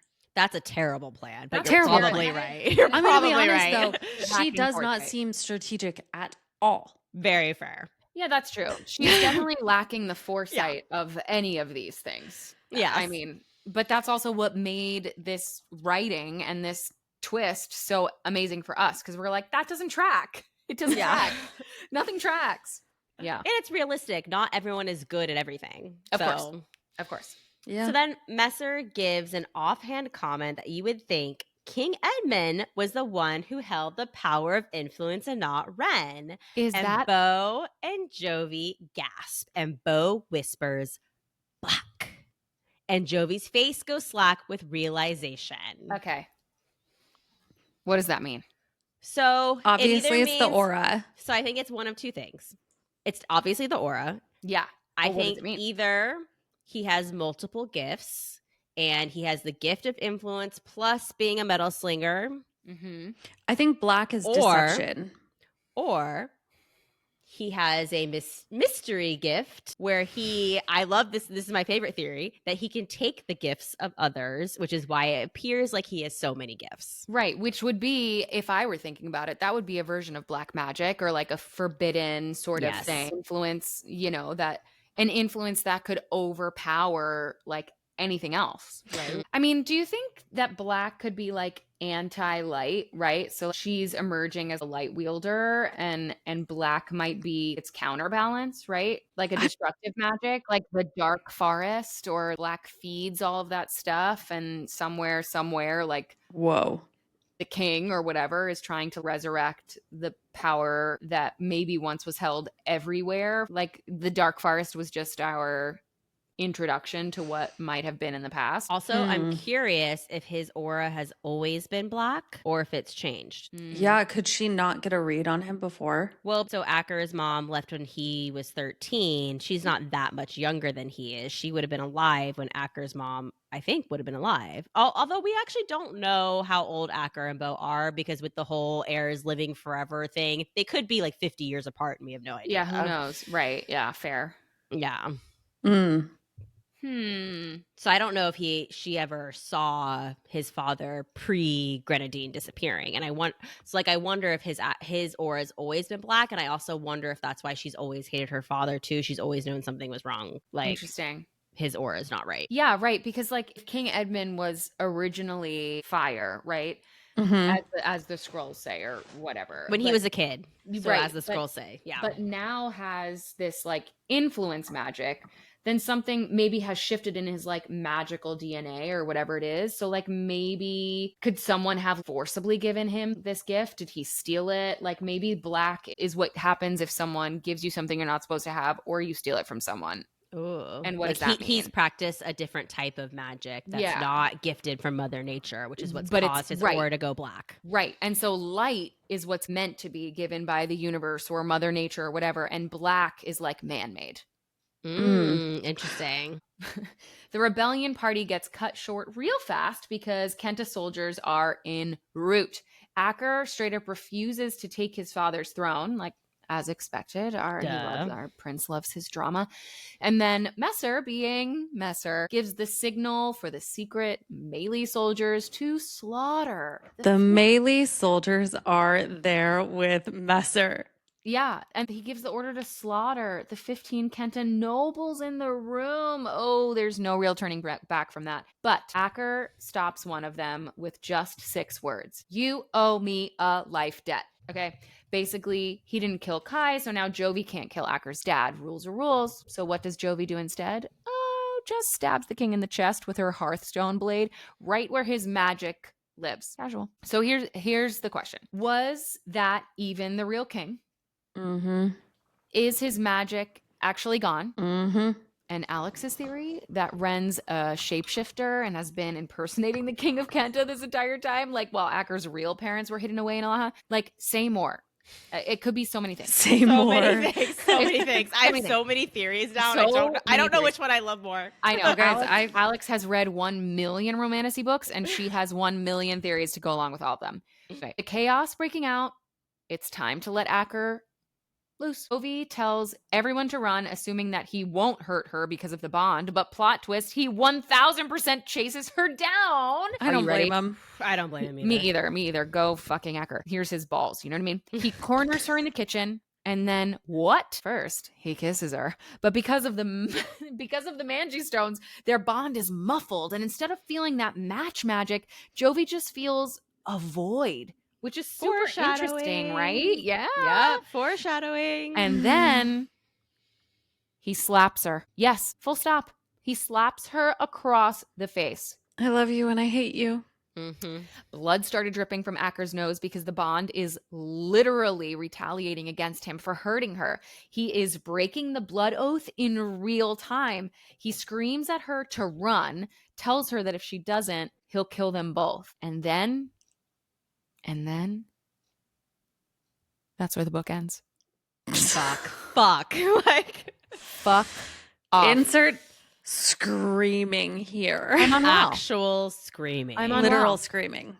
So that's that. And now that we've pulled at all the threads, let's pluck some petals because it's Rosebud, Thorn, and Trim time. Our recurring segment where we share scenes that shattered us to the ones we'd happily snip out.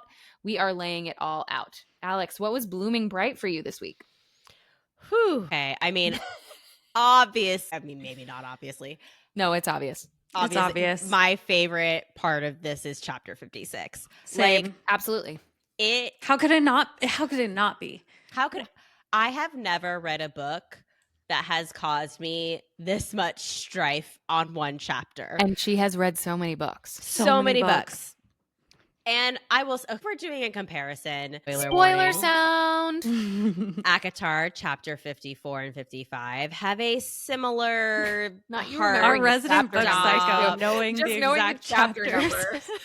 Fuck. Okay, it's not just me. It's all over the internet. Don't make fun of me. It's all over the internet. Yes, but I also read ACOTAR and someone had to text me multiple times, watch out for chapter 55, watch out for, and I was like, what chapter is it? It has a similar life-changing moment in a very different way. That's a positive life-changing moment when you're very excited and very like, yes, oh my God, I am so happy right now.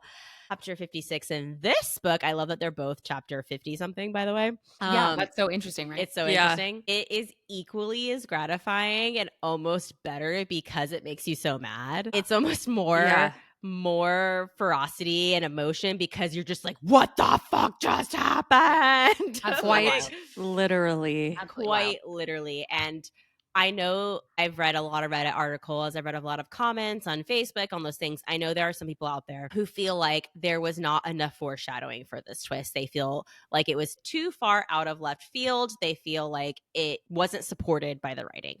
I completely disagree, especially after Go deep diving back it. and Yeah. read chapter 1. I disagree. This is why we haven't really been Disagree. able to trim anything either. Like it's just it's It genius is- writing. That's the thing. It's all over the If you fucking think book. it's not there, literally just go back and read chapter 1. Within try the again. first 2 paragraphs, you see, holy shit, it's right there. It's Cosmic right breadcrumb. there. Yeah. Cosmic is- breadcrumbs. It's there the whole way, and I don't mean to be offensive when I say this, but if you haven't been noticing it, then you're a passenger princess and you're not paying attention. Oh my gosh, Alex. Hey, don't get me wrong. I love being a passenger princess Listen, in we some love- stories. I love Yeah, it. absolutely. I'm here for a good time. Yeah. But if you're saying that there's no foreshadowing supporting chapter 56, you were so wrong. Yeah. Yeah. So, like, I mean, Yeah. just listen to this whole podcast. We have pointed out So I can't many. even count on both my hands how many times we pointed out the foreshadowing for this Yeah. twist. Yeah, Yep. the Easter eggs are just really It's a well thought out well-written Easter book. eggs. Yeah, It's a well-written book. It's not blatant. It's not on the nose. I think some of what we didn't really love in the last book we discussed was that it was like so on the nose and like, okay, we got it the first time. You don't have to rehash it for another 175 pages. But like this is just well done. It's Yeah, so I think well done. frequently for our last book, I literally cut out chapters. Yeah, we had frequently. lots of trims. We had lots of trims in the last book. Not to say that I didn't enjoy it because I No, did, I loved but, it, but But it is a very well edited. yes. It is there. It's Yeah, there. Yeah. I mean, Yep. this clearly was a book that, thank you, Rachel Schneider. She worked so hard in the prep work Mm-hmm. of this story that it's not like she started writing and then things came to her as she had everything planned out so perfectly, because it's also not as large of a book as some of the other ones that we Mhm. have read, but it's so succinct and the Easter eggs are It's perfect tight. because we I get have- mad about it. I have a We're very like- fun fact for everyone. Tell me. Tell us. So Rachel Schneider has not given many interviews, but in the one I've listened to, she said that this book sat in her trash bin for a very long Her Stop. trash bin. Yes. Why? Did she Thank say you why? for putting it in the world. Did she say Yes. why? Yeah, she just felt like it wasn't good. She doesn't come from a background of fantasy writing. Okay. So this was like her first go, and she just felt like, no one's gonna like this. Oh, I loved it. Yep. Truly, I did. And I really, really loved this. She said book. she literally has like a folder on her computer labeled trash. It was in the trash, like literally in the trash bin for like the longest time. Oh my goodness. Unfinished, obviously. And then finally she went back to it and finished it. And now it's a sensation. I mean, she was an indie author. She got picked up by Trad. We're so excited by that, even though it's delaying the sequel. But we're so happy for her, obviously, because that's huge. And Yeah, we are thrilled to see it. yes, Going and en I mean, masse. I'm in so many reading Kindle, Facebook groups, and Instagrams, and all those things, and people are talking about Metal Slinger so much, and every person who reads it, for the most part, is like, "Holy shit! Can we talk about this book?" Because the twist is insane. Most people love it. Like I said, there is a small faction of people who don't feel like Chapter 56 is supported. You're wrong. You're right to your opinion, but you're wrong. Agree. Yes. Also, not sorry, Rachel Schneider. We have been quite literally harassing you lately. Like, But also, thank you so much. But also, I'm thank pretty you so sure much. we did get some interaction and some follows. So like We did. She followed us. Yay. Yay! This is big for us, you guys. it is. Yes. Allie, And also, safe to say, if you're a fan, if you Instagram her, message her, she's so good about responding. We have had beautiful. questions, you which we guys. love. Yes, we absolutely love. She has been so responsive to, like, even before we started the podcast, I would message her and she would respond. which and means she is so much so wonderful. because it's Yeah, not she's so about wonderful. it's not about anything but the actual work, which is so And the work is beautiful. brilliant. Mhm. Yeah. Allie, would you safe to say that your rose is also chapter 56? Oh my God. Absolutely. Are you kidding me? But yeah, 56, the absolute just turnaround. I'm not joking. I was reading it on my Kindle and I thought Alex had told me to record for the next chapter. And then I was like, wait. And I was going back and forth between the two pages because there's just one tagline that's like back in Alaha. And I was like, what? What? And I was like, Alex, are you sure? And she was like, no, it's that one. I was like, that makes so much fucking sense. Unreal. It's so interesting when we're talking about chapters like 55 in Akatar and 56 here. Like 555, if you're to see 555 anywhere, like it's usually means like change is about to come, like change, right? It's I so love that you know interesting. that. Of course Yeah. I do. I see 555 often. Yeah, change is a coming, my friend. Okay, well, no secret here. The full circle betrayal reveal is also my rose. I have to say, a rose isn't a rose without its thorn. And it's crazy to me that there were so many parts in this chunk that it wasn't the falling in love part. It wasn't the mind bonding part. It wasn't the wall slamming library sex goddess arc, but like the chilling flashback where we realized that she knew everything, who she was, what she could do, that she came to destroy. It's the twist that made the whole book snap into focus like a puzzle piece we didn't even know we needed. Yeah. It reframed every interaction, every lie, and gave the final betrayal actual gravity, right? She's not the girl who stumbled into this. She designed it. And the fact that love made her hesitate only makes it messier and more devastating. Yep. I love it so much. Yeah. All right. We talked about how much we've loved this. What are our Yes. thorns? The slap. The The slap. slap. The slap is also my thorn. Yeah, it's mine too. It's like, it's not even the heartbreak or the betrayal that stung like that, you guys. It was like, yeah. we know because that- it felt very out of character. Sure, It but did, but here It did, but it also kind of felt justified. Like I was going to say, I'm going to say something crazy. I was going to be like, I don't condone violence against women, but like, at all. oh, At bitch all. deserved At all. it. Bitch No. deserved it. no, I know, but like we know that the blood bond fights It could have back been worse when It he could have been harms worse. her.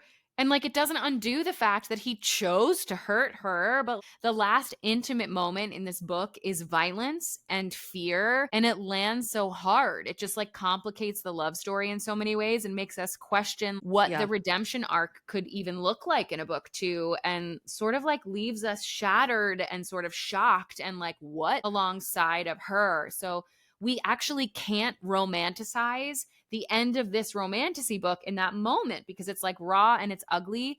And that's Yeah. what makes it stick. And that's what made me leave this book being like, oh my God, I love it. But fuck off. I also think the slap leads us to book 2 being the legitimate trope of enemies to lovers. Like this first book was quote unquote enemies to lovers, but it wasn't really. Like like- they were Yeah, it wasn't overt. Yeah. it wasn't. It was like they came from different kingdoms who kind of were at war. They weren't really enemies. Mhm. And I think book 2 is really going to be that true, visceral, we're enemies to lovers. Which already leaves me like, this is foreplay. Sorry. It was also a very reasonable reason to be enemies, not just Correct. like the whole Yes. like, well, Yes. your family and my family don't get along, so Yeah. we're It's a good old- enemies. yeah, like it's Romeo and Juliet, but it gives you the backstory. Yes. And actually, Um, spoiler warning, it reminds me of Heartless Hunter a little bit. I hate when books are labeled enemies to lovers when it is just that. It's like our families are warring, but we actually don't know each other at all.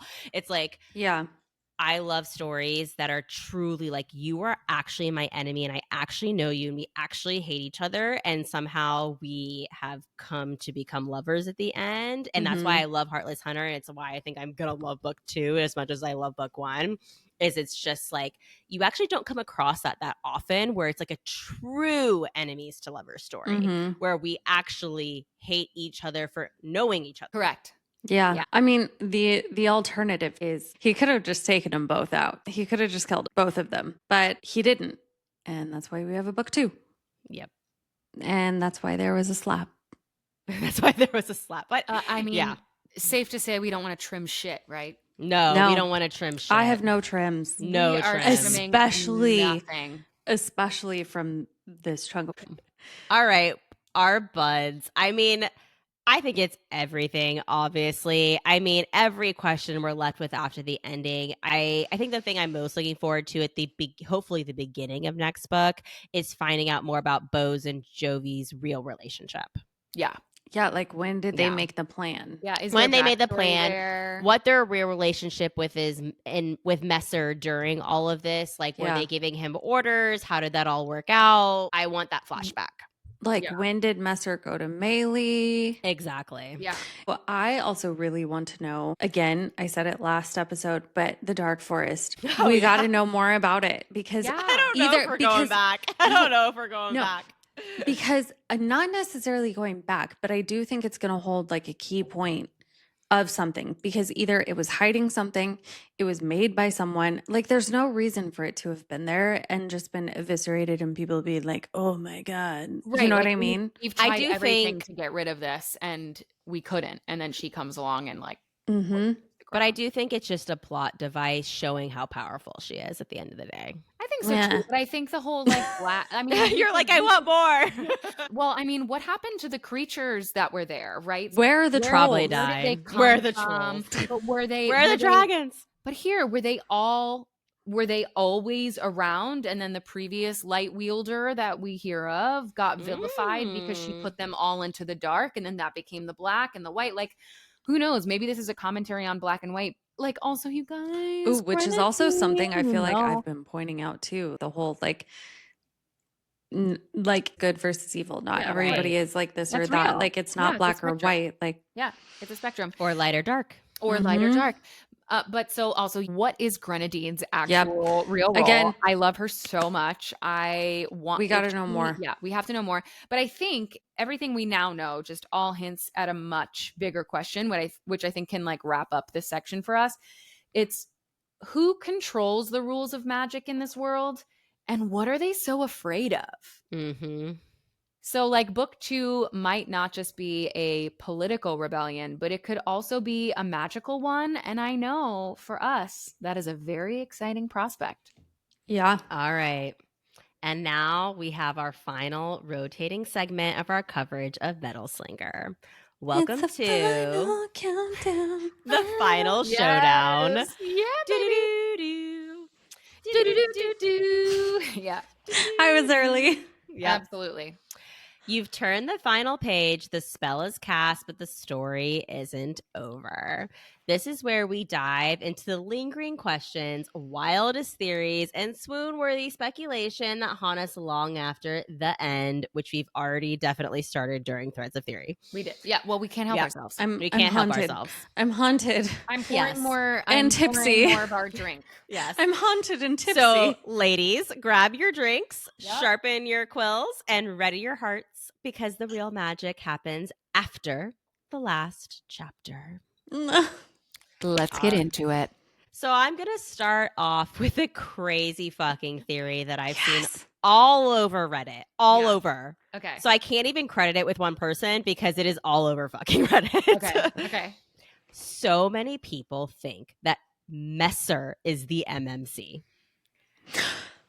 What? I mean, he is giving like serious MMC energy. He's the one that Jovi trusts without question. The one who's like been there since before the magic, right? Like before I knew she was special. And apparently there's a scene early on where he sees her coming back from something with Kai and he throws something or he's upset or in some Right, way. totally. And people are like, oh, he's jealous. Right. Or like when Kai literally says, don't tell Messer I kissed you, he'll lose it. Yes, right? he'll lose his shit because you're leaving the island without us. I mean, he's literally shape-shifting into like ethereal bird. creatures, ancient creatures too, to like protect her and her potential lover, right? Like his undying loyalty, the dagger eyes that he shoots to everyone.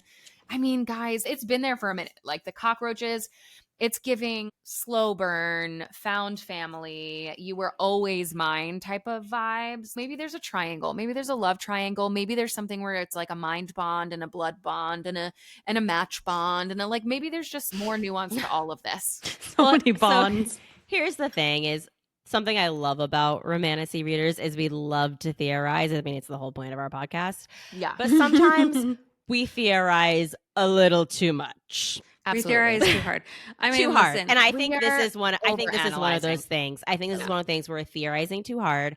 There is way too much evidence against Messer being the love connection. yeah. Yeah. I think this is classic Occam's razor. The simplest answer is literally right in front of you. It's got to be Yeah. Acker. I mean, she literally talks so much about how she's falling in love with Acker and how she like can't help it and how they have this bond. Yeah. And, you know, Bo literally says that Messer only has a friendship bond with her when she's reading him, which she could be lying, but I don't think that she is in that moment. Yeah, I don't think so either. But because she also discussed how she saw that, she saw Acker and Jovi like become one, right? Yeah. So like exactly. Also, here is my reason as to why he's not. If the book were written as they run out, meet up together, and then they embrace, and they're like, that would be an ultimate book drop, because then it's like, wait, they were together this whole time. But no, Right. the last person in it was Acker. That's where it's going to pick up. Yeah. I agree. I also wonder if there's this just sort of ancient stuff, again, back to the rules of magic and who is in power, who was originally in power, what has happened in the shift of power dynamics, if everybody that's on a throne is a usurper. Perhaps I'm really theorizing here, but what if there was like a guardian species or like a secret order that existed way back, and so shape-shifting was actually like protection for the light wielders or like the most powerful of species. I love that. And until you were able to sort of figure out how to contain the magic of the protector, the secret order, the guardian species, then light wielders ceased to exist because no one was protecting them, right? Or whatever it is. But either way, he's not random. I just think that he's her BFF bodyguard. I don't want him to be anything else. That's the part I think that would bother me if he was the MMC, is I don't want him to be anything else. I love when we see platonic love between males and females in books. And I think we need that more. Yeah, we need it more. And I think I'd be disappointed if like that's where it went. I'd be like, but they had such a beautiful relationship that was so easy and platonic. Why did it have to get messed up? Totally. And I think we're conditioned so much to be, even in society these days, if you listen to the lyrics of songs, it's biggest regret, lovers to friends to lovers. We messed up the friendship. I lost the friendship because I just would really love to see in a romantasy series that the thing that's the most constant is actually just a true, loyal, I love you friendship between a woman and a man. Yeah.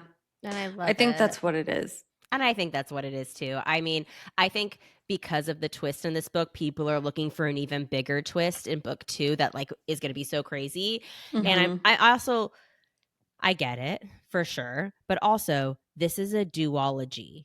Okay. If this was a 5-book series, then sure, I could see us changing the MMC and that being a completely crazy twist. This is only 2 books of their story. There is no way the MMC is changing that drastically. Yeah, no, that's fair. Yeah, that would be so crazy. Like there wouldn't be time for that story to evolve. Yeah. And going back to what I said, if she had left it to her running out and her and Messer meeting up and having an embrace moment and that being like the final twist, maybe I could see that. Yeah. But no, he left without her. All went running separate ways. And then she had a moment with Acker. That's what it was. So, yeah. Yeah. All right, moving on. Do we think Jovi and Acker have a match bond? Is it being faked? Is it real? Is it just a mind bond? Or both? I think they do. I think it's pulling a little bit too much. I think she wouldn't be like mind walking. Oh, but then again, what if that's a gift? No, because he can do it too.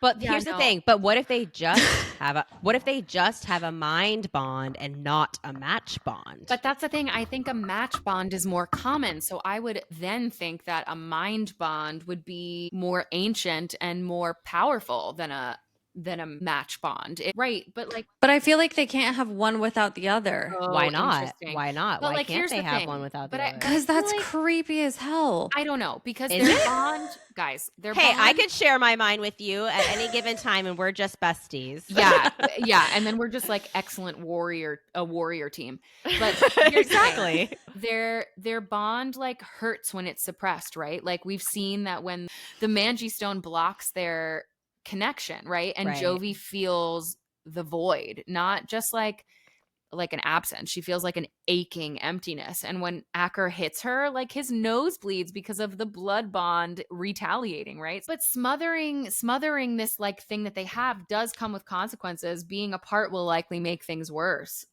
I don't know. I just feel like the bond wants to complete itself, not just mind bond. And the more they resist it, like the more volatile it's going to be. And that just makes me feel like it's really a match bond too. Yeah, No, I think I it's a agree. match bond too. That's And why I'm like, I don't think you can have one without the other in this particular can. case. yeah, you can. In the book, she finds They're that too she achy. reads about how one pair only had a mind bond, so we know it's possible. I do think Yeah. it's both. And that being said, their bond is complete at this point, whatever it is, whether it be Enough, match bond, yeah. mind bond, or But has she both. accepted it fully? Yes, you think? she's fully She accepted has. it. There was lingo saying it connected. It's fully Yeah, tethered. Yep, she's like, I'm with you now. Yeah. What do we think this means though for book 2, now that Mhm. they are enemies and that right now he has the Manjay Stone collar on? I mean, I think it's gonna be fucking worse. It's gonna be like sleepwalking, hallucinations, emotional fucking whiplash. Like they're gonna want to. The bond is gonna try and like compel them towards each other, and they're gonna keep resisting or try to sever it. And I feel like the more they Ooh, try and do you that, know what? I also, bet it's where going is to she be running to? I bet it's going to be the reverse in book 2. say that again. Running bet- straight to him? No, I bet it's going to be the reverse in book 2 where he keeps denying the bond and she's the one who keeps trying Absolutely. to be with him. That makes Well, sense I mean, to me. she The wanted mirror. him to Yeah. take the throne, and she Yeah. was like, yeah, I do want to rule with you, but in my way, not your way. Yeah, it's the mirror. It's the projection and the mirroring of like a true partnership. Yeah, that makes sense. That's good, Alex. Yep. That's good, All Alex. right. Pour that drink. Yep. I know. Are we all doing a quick little? Yeah, absolutely. Hello, cheers. I have not Refresher. eaten dinner and am very drunk now. I know Saucy. She's feeling saucy tonight. You So did saucy. your Alex get I've also known Alex for a really long time. And so I saw you just now do your like sassy, like, so what about this thought? Alex is singular. You guys, if you have not figured that out yet, try playing a game of Catan with her. Oh my god. It Try playing go any your way. game with Alex. It won't go your way. Won't go your way. No, she's very good. She is a strategist, unlike Thanks, Jovi. guys. Thanks, guys. Yeah. All right, I don't Alex, think I've what's your ever next won a question? game against Okay. you. No, I'm never. blushing. She wouldn't allow it. She wouldn't allow it. Are you kidding? Oh, No. you should see the fights me and my husband get into. I know. That's when I've seen them really go head to head. It's the only time we ever fight is when we're playing board games. So here's the big question that I think we're going to debate all fucking night long is who is the real villain of this story? Is it Captain Ren? Is it King Edmund? Is it both of them? Or is there a shapeshifter? Like, what's going on? And I think we should all decide what our theory is because there's, I feel like, a good few ones in this, and then take bets. Okay. Let me lay it out. Ren exiled an entire kingdom and brainwashed kids. So that's like high key. Well, technically, Ren was exiled by Edmund. But is that the real Ren? But yeah. Okay. So then, 2. King Edmund is manipulative, power hungry, and possibly using influence magic to control people and may not be the real king at all. I don't know. Alex's shapeshifter theory. Okay. And then also, listen to this. What if Jovi's mother, I love her,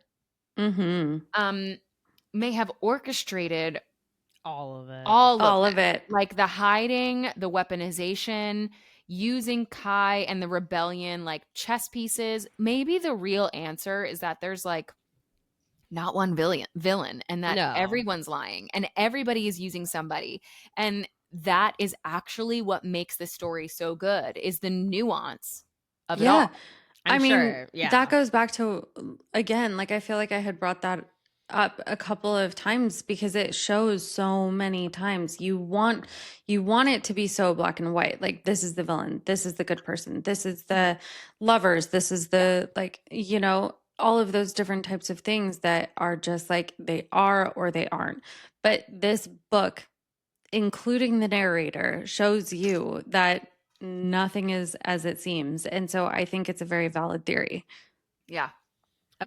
So the first series that it's run, and that, you know, they've all been, that Jovi and Kai and all of them have been manipulated by Ren to kill King Edmund. Yeah. Second theory, it's King Edmund. He can steal people's powers. Yep. And he's been the true villain all along. Yes. 3, it's her mother who's orchestrated all of it. Yeah. We don't know what her end game is. Right. Which ones do you guys want to take? I'm gonna go with that Ren is the true villain and that Jovi and them have made a huge mistake. But I think the whole purpose of the rebellion was because they also didn't necessarily think that Ren was in the right.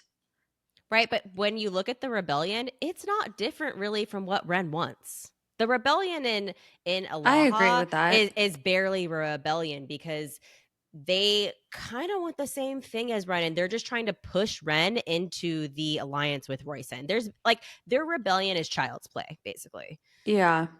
Yeah. I could see that. Yeah, because like what Ren wants is also the power that comes along with it and controlling everybody else, like not letting them awaken, not letting them have match bonds and all of those types of things. Whereas the rebellion is like, we should be able to have free will, essentially. Right. But they all want war with Kenta at the end of the day. Yeah. Yeah. I don't know. It's a really, really tricky one. So I guess, who do you think is the real villain at the end of the day? I think it's actually Ren. Who do you guys think it is? I've actually put so much thought into this too. And the only reason I feel strongly about Ren is because looking literary wise at Edmund's power being gone at the end of book 1, I just don't see how he's the real villain in book 2. Okay, that's the only reason why I'm going with Ren. All signs, I think, still point to Ren. Okay, so you're on my Ren boat. Yeah, because no matter what my like crazy theory was, it still ultimately ends up having a tie into Ren. Mm-hmm. Well, I think too for book 2. For book 2, it would be an insane twist for Jovi to have done all of that betrayal for it to have been wrong. Yeah. I think that would be a crazy, amazing twist to be at the end of the day of like, I killed an innocent king and actually I was manipulated by, but me and Kai actually were manipulated by Ren and the information we learned in Aloha. Yeah. Because it'd be a great twist. Yeah, like there's so many things that we touched on that I feel like, so even we were saying how perhaps someone had influenced both Grenadine and Jovi to not have their memories. Right. There was, it goes back to that point of influence. Even for the bow, there was a point of influence. Yeah. And as of all we know, has the power of influence is Ren. Yep. Or I guess the fourth option in this story is your theory that it's Bo. I think Bo is a vehicle either way. I don't think that Bo, I love Bo, so she can't, no. I would be so disappointed if it was Bo. I mean, let's talk about Bo because Bo can read auras. So of all of the things, there is nuance and Bo is going to be the one that knows the nuance, which I think is why I keep going to like, I don't know, like maybe black is like black wielders, like people who can influence others, manipulate the throne. Like you can tell that it's not actually their power, it's someone else's power. It wasn't given by, Mother Nature. It was taken, it was usurped. And maybe like, I don't know, there's like a bond system of control in the realms, and Jovi's light is the only thing like powerful enough to expose and unravel it. Like maybe it isn't just of like a single person. Maybe it's just more of a statement of like the magical conspiracy that could be like centuries in the making. It's not a person, but it's like a belief system based on control. And it's more of a commentary on power and control and more about like, where did the concept of good and evil start? Like even if you think about like good and evil, who's the good guy, who's the bad Black and guy, white, yeah. it's all nuance. Like someone controlled the narrative to tell you that this was good and this was bad, instead of just like, this is the spectrum of what things are and you have to figure out how to like exist within it. I don't know. I feel like there's got to be, I don't know. She's such a smart author, and it just feels She like is. it just feels like it's going to be opposite of whatever we think it is. It's going to be more than or bigger than. I don't know. So, I like, do yes. love my Bo theory though. No, yeah. I mean, I think Bo knows way more than anyone else, and so does I think her mom. mother does. Yes. Yeah, so does her mom. I think Greta, but also let's not forget the healer told Jovi that she was going to be the one that changes everything. So like the healer plus Greta. I mean, obviously Greta wants to give her more information, more intel. So clearly she's team Jovi. Which, pause. Do we think we're going to see more of Greta's future telling in book 2 and like the way her power actually works? Yes, we have to. I mean, I want to. Despite the Magi Stone. I think Right. we have to go back in time a little bit. I think we have to know about a little more about Greta, a little more about Grenadine, a little bit more about the moms. Yeah. The moms. The moms. And no, it's Jovi's true though. mom. It's true. Because Me and we Allie. have to about the moms. And I'm a cat mom. How dare.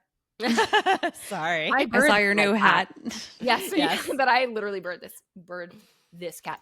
But I think it's so important because I think that's it's also like could be a major thing about like the power of women. I don't know. And their And Mother ability- Nature. and Mother we're Nature. not taking that into account. Is That's this really the also a woman. story of heirs versus Mother Nature? Yeah, and I mean, I don't know. I mean, Is Mother maybe Nature even real, or is it a figment of the Never. kings? And well, no, I know, but like in this world, yeah.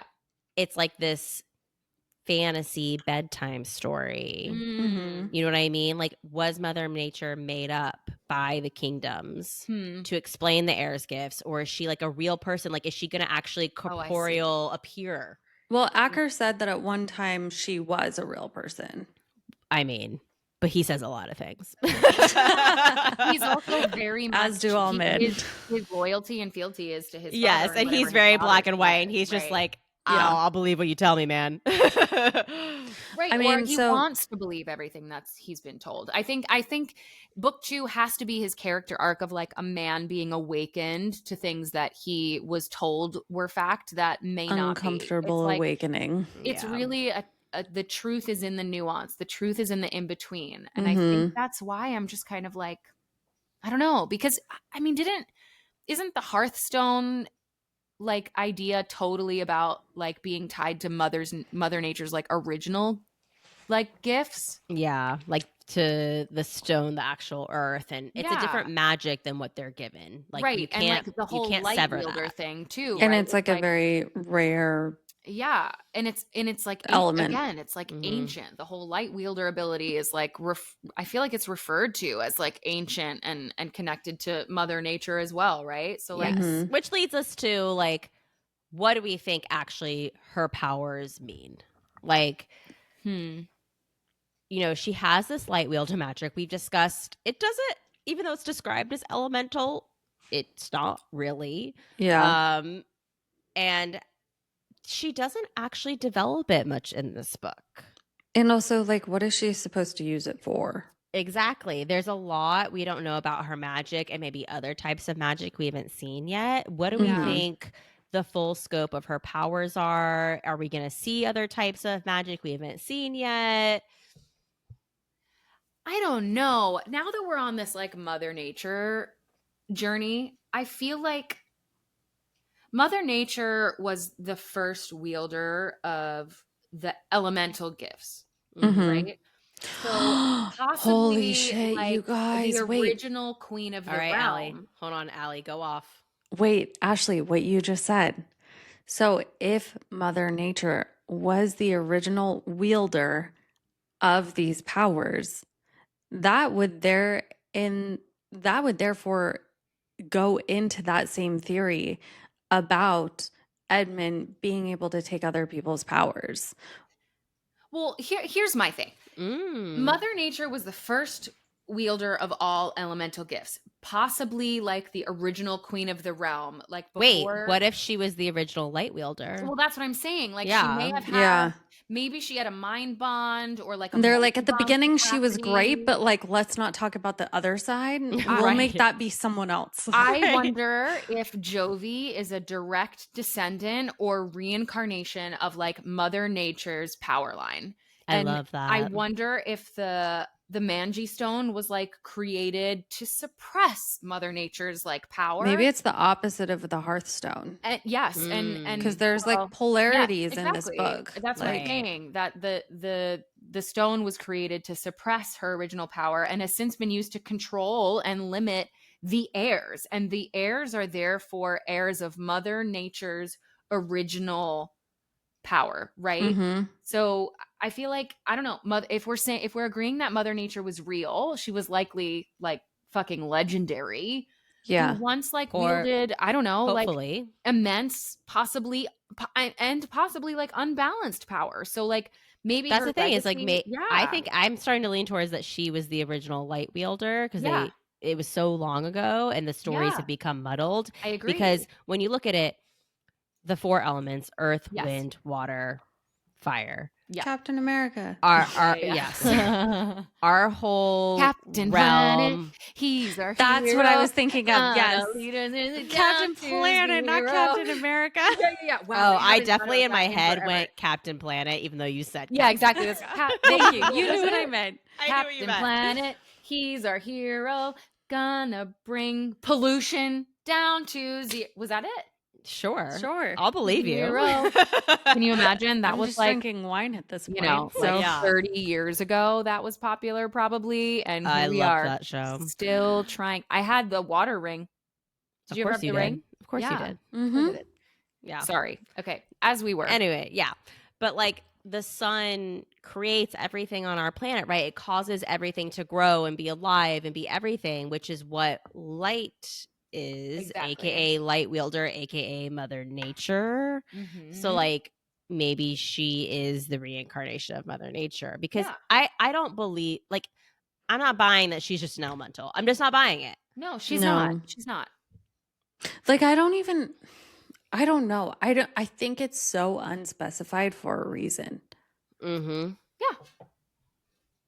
With how specific she is about everything and how her twists and her plot turns do, Yeah. I find it hard to believe that she's leaving out the specifics about elementals. It's strategy. Absolutely. Yeah. Yeah. Jovi's 100% Jovi, awakening these terrible at powers. strategy. Rachel Schneider, fantastic. Yes. Yeah, no, I think Jovi's connection as a descendant or whatever of Mother Nature and the power is like sort of cycling back. And is it going to go towards balance or destruction is really the question, right? Yeah, because again, it's the polarity of it. Yeah. I don't know. All I right. don't know. Well, I think that's going to wrap up our final showdown. Guys, this book was so good. I don't think we did all the chapters and I feel like we could still talk about it. You know, Like could we totally are still spiral. talking about it. Mhm. I No, know. it's amazing.